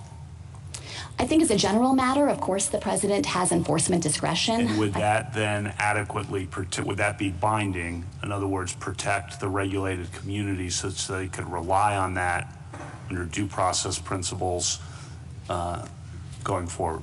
That raises a tricky question. So I think there would be then it's not going to be adequate, right? Well, I think there is a strong due process argument that the third-party service providers could invoke if there were enforcement action based on a period of time when the president said the law wouldn't be enforced. The kind of They're not going to take case, that risk unless they have the assurance that a presidential statement of non-enforcement is, in fact, something that can be fully relied on, because the risk is too severe otherwise, right? I think that they might judge that based on this court's precedent in the due process space and principles of entrapment by estoppel, maybe they have a sufficient safeguard here to allow them to continue to operate. I would think even before a non-enforcement policy were announced, of course, the president-elect would want to review all of the updated national security information that has come in over the last 4 years that undergird Congress's judgment here. But the final thing I would say is that even if you think the third-party providers are simply going to choose not to continue to provide these services because it's too much of a risk to take on, again, that's not anything permanent or irrevocable, and that might be just what the PRC and ByteDance need to start taking seriously some of the public reporting about interest in acquiring the company. At one point, Mr. Francisco suggested that what we might want to do and what he would regard as certainly preferable to a decision affirming on the merits is to issue an injunction pending, I guess, consideration of what we now regard as the cert petition that was filed here. What do you think of that suggestion? So I think this court doesn't have any basis to enter a temporary injunction unless it thinks petitioners are likely to succeed on the merits of the First Amendment claim. And To be honest, I think that there is no argument to be made that you should find that likely success. This is an act of Congress. This isn't some unilateral action by the executive branch, but it actually was action in parallel between the executive and Congress, where Congress took action to close up a loophole in some of our laws. The executive had tried to force divestiture of TikTok under the Trump administration, but that had gotten tied up in litigation about those authorities. So Congress came in and provided additional authority based on a substantial record, including with respect to the data harm. And I don't see any basis for this court to displace the deadline that Congress set without finding that actually there is a potential First Amendment problem here. Do you think we have the authority to issue an administrative stay as we have done in other cases, or do you think that the January 20 deadline prohibits us from doing that? I don't think this court has a formal basis to not issue an administrative stay if it believed that that was necessary to assist in the court's own consideration of the case. And I would obviously defer to the court in whether it has a sufficient time to resolve the case, but we are here ready to submit the case today, and I think it is in the interest of Congress's work and our national security to resolve the case and allow the statute to take effect. Can I just test to see whether your recollection of what Mr. Francisco said about a warning is consistent with mine? I did not hear him say, he can address this in rebuttal, that it would be acceptable to his client if Congress had said there has to be a stark warning on every TikTok, such as, warning, the Communist China is using TikTok to manipulate your thinking and to gather potential blackmail material. Did you hear him say that that would be okay? I don't think he's made that concession, but even if he had, I don't think that would address the government's national security concerns. And one of the points here is that it's not just data privacy. So even if you could somehow put users on notice that the PRC could obtain their data and they choose to disregard that, it's not a data privacy interest, it's a national security interest. There's a distinct sovereign harm to the United States if our foreign adversary can collect this massive data set about 170 million Americans. And as Justice Kavanaugh touched on, there are a lot of teenagers using TikTok today who might ignore a warning like that and not really care, but they're gonna grow up and they might become members of our military. They might become senior government officials. And for the Chinese government to have this vast trove of incredibly sensitive data about them, I think obviously exposes our nation as a whole to a risk of espionage and blackmail. Thank you. I did want to touch briefly on the questions about history and tradition here, because my friends have said several times that the Communications Act of 1934, which we think is roughly analogous to the type of restriction that Congress was seeking to enact here, is justified entirely by concerns about scarcity, how you can't have sufficient bandwidth. And I, of course, recognize that scarcity is what created the need for a licensing regime in the first place. But I think it's important to clarify the historical record here that in choosing to limit foreign control of radio stations, of broadcast stations, Congress specifically cited a concern about national security. That is written into the statute. National defense was one of the listed purposes of having that kind of restriction. And so I don't think my friends can succeed in being dismissive of that concern about history and tradition and what it shows about the national security judgments that undergird this law. The one other factual point I wanted to make, to be responsive to a few points that my friends have touched on, relates to whether TikTok US has the ability to alter this algorithm, whether divestiture is feasible, how ByteDance has manipulated the platform in the past. With respect to the algorithm, I think we're simply talking past each other. We don't dispute that TikTok US might engage in some functions in the United States to customize the algorithm for a US audience. The thing we're worried about is happening long before that over in China, where ByteDance is developing the source code, creating the basic backbone and functioning of the system, and is then blasting out the algorithm for use by the various subsidiaries in their home country. So we're not seeking to regulate any activity that TikTok US is engaged in here. Instead, what Congress is doing is trying to close off the vulnerability of PRC access abroad.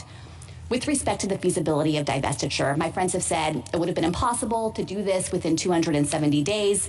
You know, at the outset, obviously, there's no inherent impediment to divesting a social media company. We just saw Elon Musk buy X or Twitter in about 6 months from offer to completion. And even with respect to this particular company, I think my friends are not well positioned to complain about the timeline because they've been on notice since 2020 that unless they could satisfy the federal government's national security concerns, divestiture might be required. But in any event, I don't think that the court should fault Congress for trying to balance competing interests here in making sure that there was a period for compliance and trying to preserve access to the platform for Americans while taking steps to safeguard against the risk to national security. Finally, with respect to the question of whether ByteDance has taken action on the PRC's demands, there is evidence in the record that Congress consulted to demonstrate that outside of China, ByteDance has taken action to misappropriate data at the PRC's request. That included efforts to track dissidents in Hong Kong, protesters there, to track Uyghurs in China itself. We know that ByteDance has misappropriated U.S. data with respect to surveilling of U.S. journalists, and there was evidence in the record reinforcing the conclusion that ByteDance has been asked by the PRC to undertake efforts to censor content and manipulate the platform at the behest of the Chinese government. So I don't think there is a factual basis to dispute the record that Congress had before it. If the court has no further questions.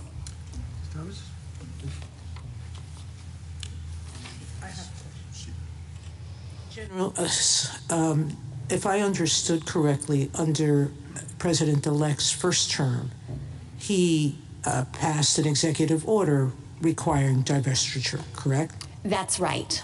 And this, that was challenged in court and state as a result of him exceeding his executive power to do that. But this bill followed a bipartisan investigation, correct? Yes, that's right. I am a little concerned that a suggestion that a president-elect or anyone else should not enforce the law when a law is in effect and has prohibited a certain action, that a company would choose to ignore enforcement on any assurance other than the change in that law. But putting that aside, on the 19th, if it doesn't shut down, there is a violation of law, correct? Yes. And whatever the new president does doesn't change that reality for these companies. That's right. How long is the statute of limitations in effect, assuming that they violated it that day and later continue to violate it? But how long does the statute of limitations exist for a civil violation of this sort? It would be a 5-year statute of limitations. Thank you. Thank you, counsel. A rebuttal?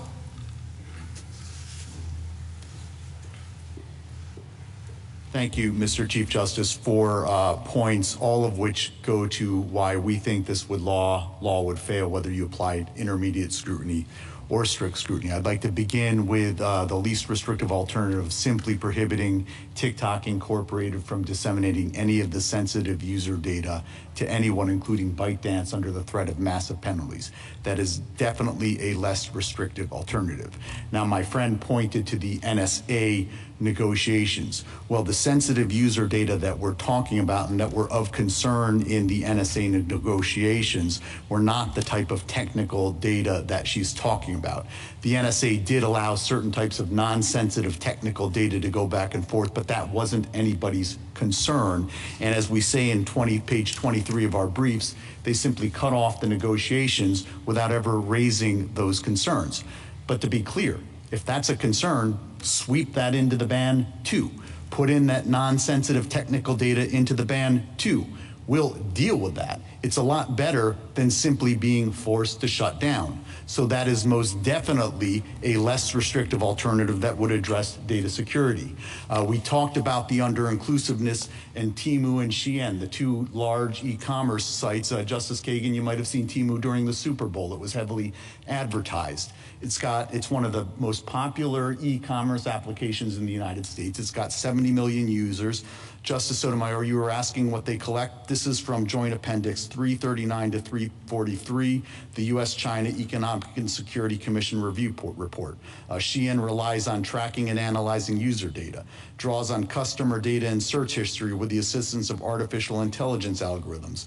It requests users share their data and activity from other apps, including social media. So they apparently go into your social media apps and suck up all of the information. Because they're e-commerce apps, they take names, addresses, and credit card information. If you look at the privacy policies on their website, they collect location data. It looks like they might even collect, at some level, GPS location data. So they collect massive amounts of data. Point 3. Their mere covertness argument makes no sense for the reasons that the court explored. If mere covertness were the issue, a disclosure would make perfect sense. Yet they're not concerned about mere covertness. They're concerned, as my friend suggested, with getting Americans to argue with each other. Well, you know, as far as I can tell, that's what news organizations do in this country every single day. That's what we call editorial content. That's what we call content itself. And so it's trained directly on the content. But even if you thought somehow that the mere covertness were the issue, that definitely could be addressed through a risk disclosure. So the data sharing ban, the risk disclosure, those are obvious, less restrictive alternatives. And had the government considered them and rejected them, we would be in a different position. But if you look at this record, those are two less restrictive alternatives that the government did not address at all. Whether you apply strict scrutiny or intermediate scrutiny, that is fatal, because under both standards, restricting speech has to be the last resort, not the first one. And when you fail to consider less restrictive alternatives, you fail under either standard. My final substantive point is we absolutely think this court has the authority to enter an administrative stay. I didn't understand my friend to disagree with that. We think that given the enormity of this decision, given the complexity of this case, it would make perfect sense for this court to enter an administrative stay.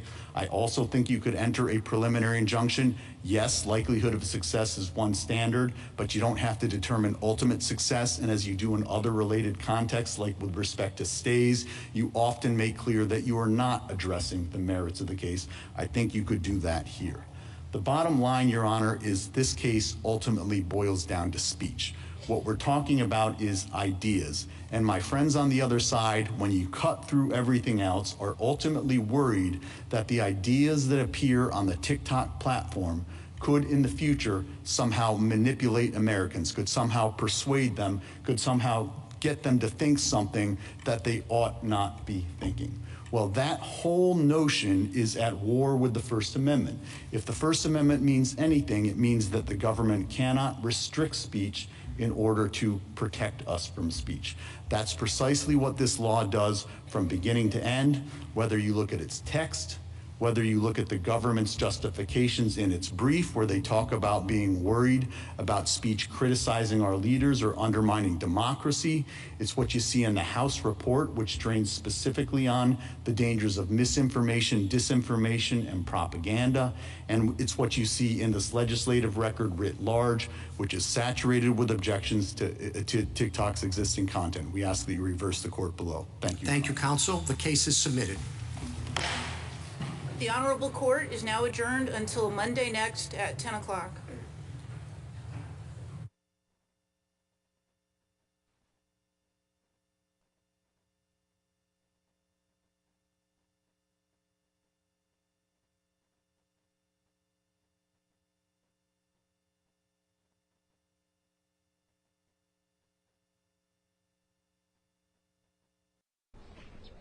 There we go.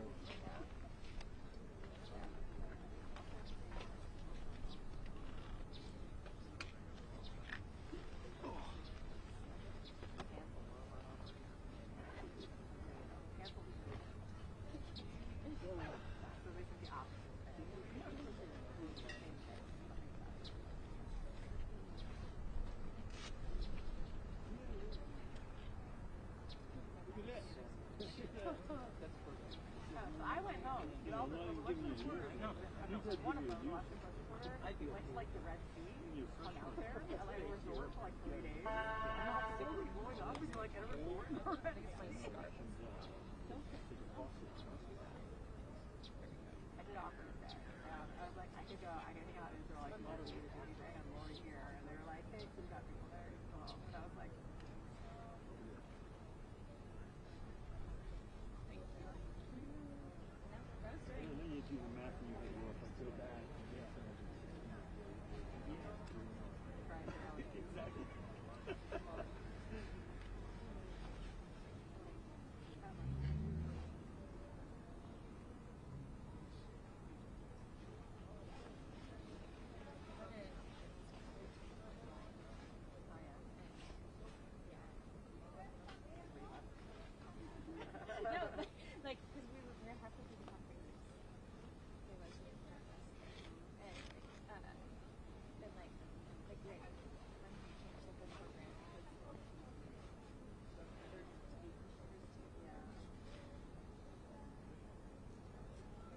I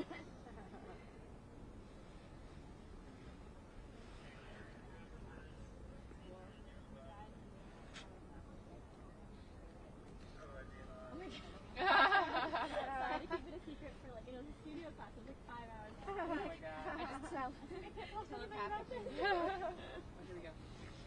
But, no. Get ready. Just watch out for the TV. Yeah.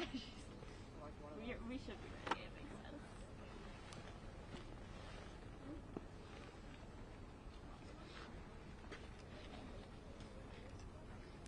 We'll know because they'll strive for this week. And they won't have supporter IDs on. There's a wall.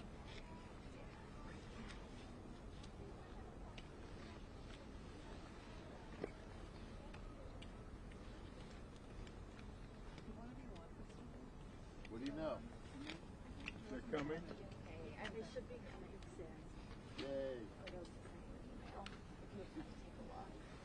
About leaving cross here, where you should try and move over. Okay. Assuming he's coming back. So whenever you get the chance. There you go. You say you think somebody's coming out? Yeah. They might come out soon, we'll see, Might. unless they... Should. Yeah. We're hearing We words don't- like should and might. We don't have 100% confirmation. Maybe. Supposedly. Supposedly. Perhaps. Word on the street. How are you? Stay warm. Yeah. Done on Friday. Getting Start, good right? today. Friday starts. Sorry, I made a decision. You know? So weird stuff. Is it good though? Like, is Yeah, it, I like it. everybody here gets something? You have to.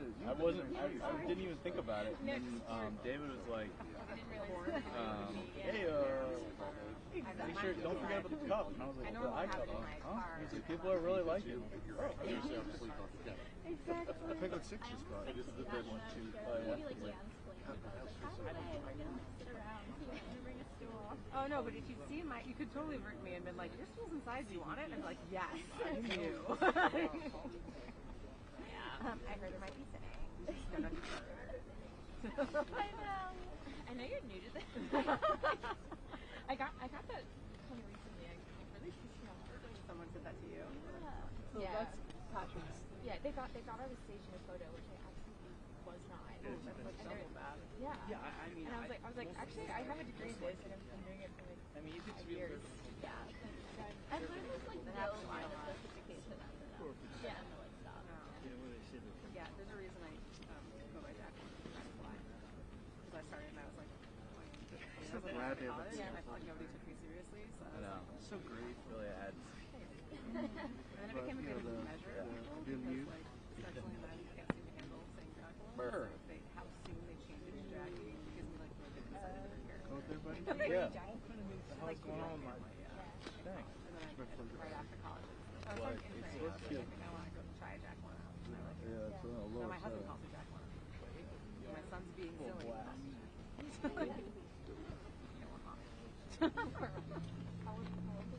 Just easy. Oh, that age. Good age. It's kind of my favorite age so far. But I say that most years. But this one's really good. Yeah, because he's like, you know, he's a little person who can do stuff. Yeah. Now, he's got attention span. Oh yeah, he's so funny. I reach it like cold a little bit. Yeah. I don't even know what this guy's like. Honestly, was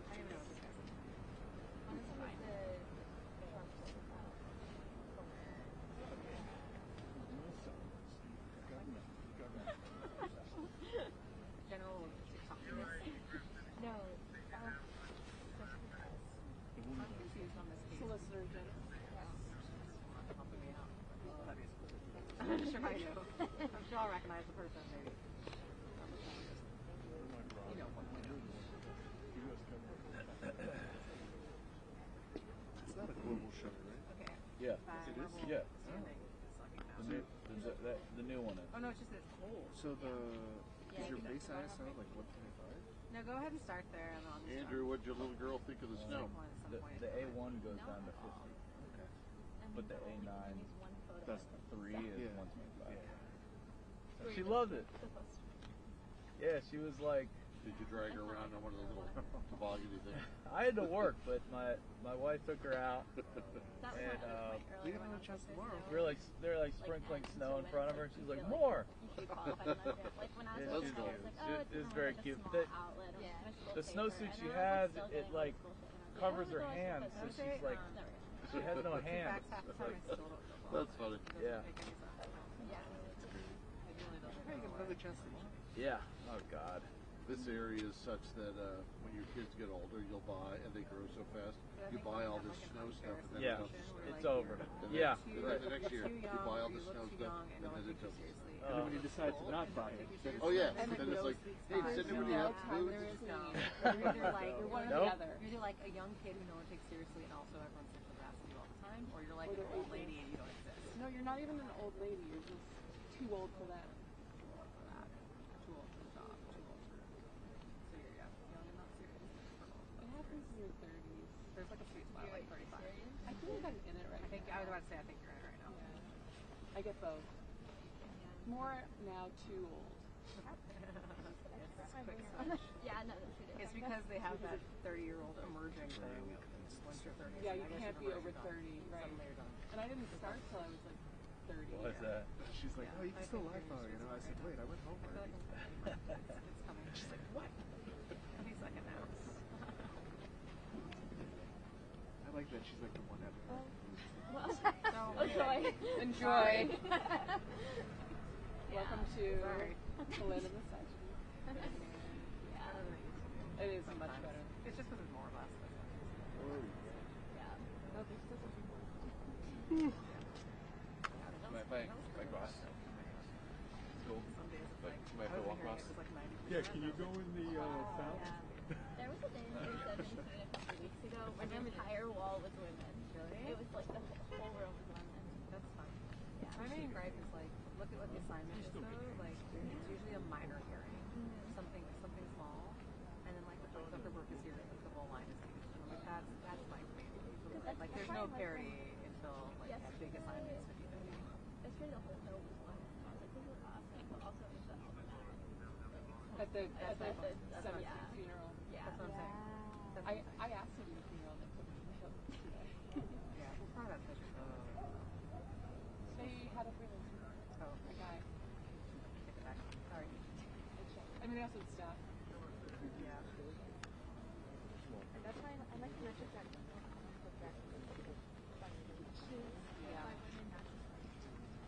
The night of Holy. Yeah. They gave it to me and then they were like, oh, this guy, he actually really wanted it. I was like, so did I. So did I. Thank God I said that. They were like, oh, Actually really wanted it. What? Everyone really wants everything. Yeah. Stupid. That cannot be a thing to do. That was a thing that happened. Really wants it. I had to say, I'm also really excited about it. And then they're like, well, oh, okay. But also the fact that this guy in the first place had a picture. Yeah. Actually, I want it. Yeah. And use it to it. I keep records. Doesn't do you much good. No, it doesn't. It just takes up space. Yeah.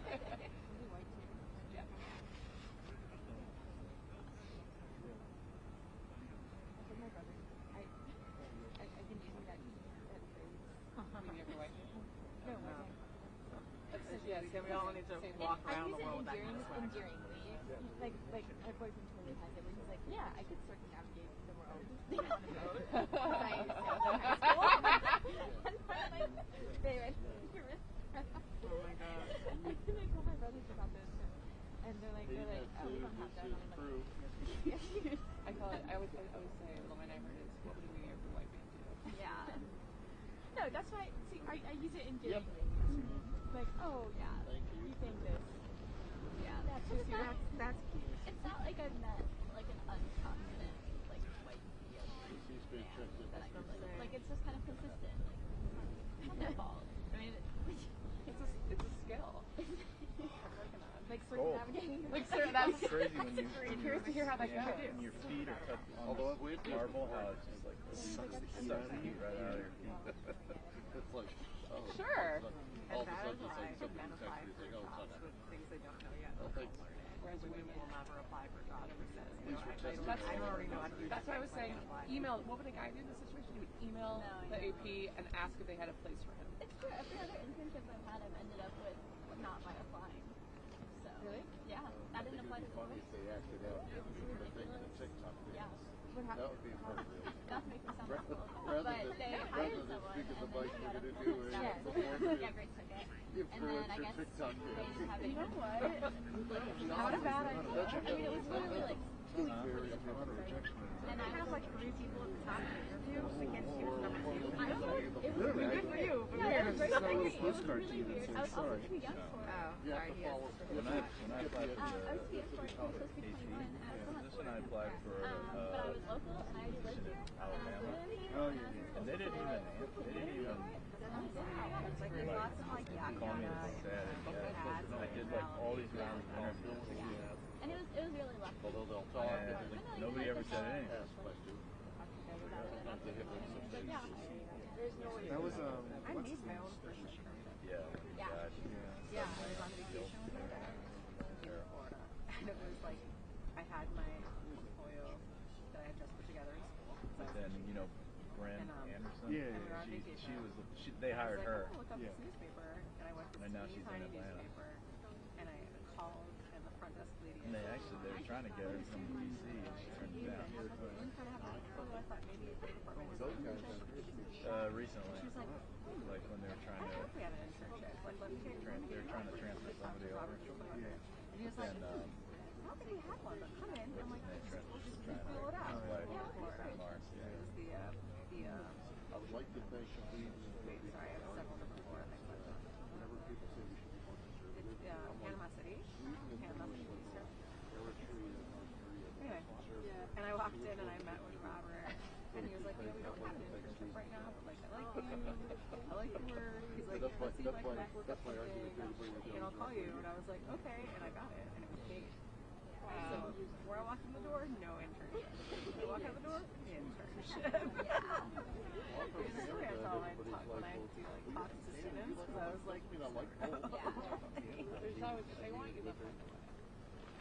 But it was that's when the RIT kids came and I met with them because I wanted to learn about like internships or whatever. And they were like, oh yeah, applications. Like I guess I just like know that I get to know them. Like it's not He's the restaurant. They're talking. Yeah. I mean, it's good advice, but it's not what they want to hear. I don't know. I remember when I was like, you actually applied for that, you got it. You'd be a better person. I applied for all. yeah, but there's like more than one way to. Yeah, but I didn't realize until I did my junior year how much. We were just chatting at all seeing like I'm from Pittsburgh and I'm always this is what I got to do. I had talked about last night. I just Oh my God. Which is like so shocking, you know? I did not expect him a moment to say that. And after he came back, he's like, yeah, got home at like 10 o'clock last night and everything was closed. And I want to make I think to do it with the kids, you need to. yeah, so Taco Bell. The logical choice. You know, like you can, there's nothing wrong with networking. You can do it in a way that feels like genuine to you. Oh, are people going outside? People are going outside. Is that the guy? The tall guy. You went to UNC, right? Is your like junior senior year? Hey, Andrew. Like everyone got like. Why are you leaving?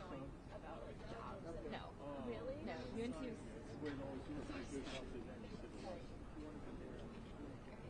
We got the microphones here. Are you sure?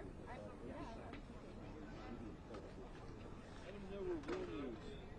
Well, you know why? They don't know how to get there. They're down there, they have to yeah, but shouldn't the producer or somebody tell them that again? You're with every, aren't you? I'm just being careful. Yours is not totally the best because it's hard to watch. No, I feel like it's part of the reason I'm not really applying stuff anymore. I know for like Tell them to come up here. Yeah.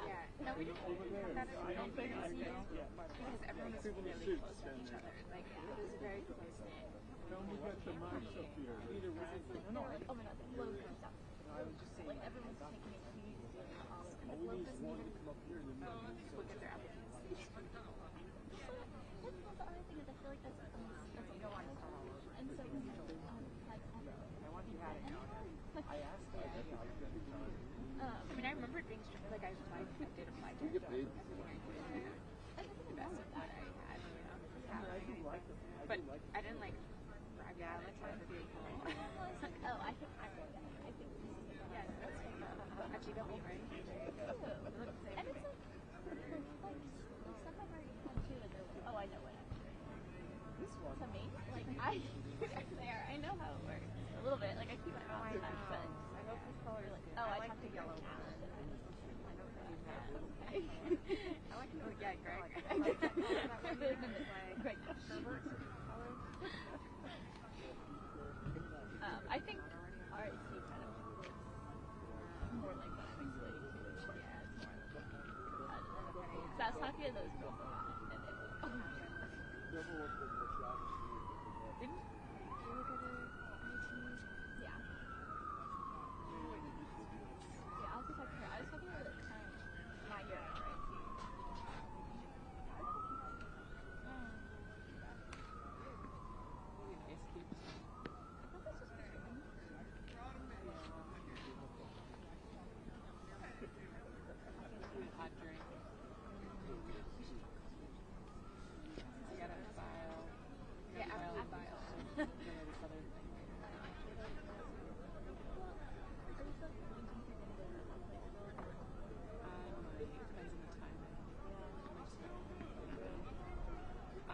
Can we get coffee another day though? Yeah, okay. I just got a Philly tonight and coffee. Yeah. It's not my idea of a fun weekend. But I gotta do that. And I'll be back for months and stuff. I'm trying to take this weekend off. I'm actually trying to it's hard. I just need like the sun to out of work. I'm probably gonna say yes. But I've worked every day since I came back from the holidays. What did you do about school? I haven't had school yet. School starts on Monday. That's why I'm trying to take the weekend off before I like kind of go back. But it's been like 15, 16 weeks. Wow. That's a lot. That's exhausting. No, that's exhausting. During the election, during October, I've worked more than I've ever worked before, and I realized my limit is like 2 days in a row. And then I need a day off, and then I can read, like, especially if it's like a full day. If it's a portrait, no big deal. But like this, like yesterday I was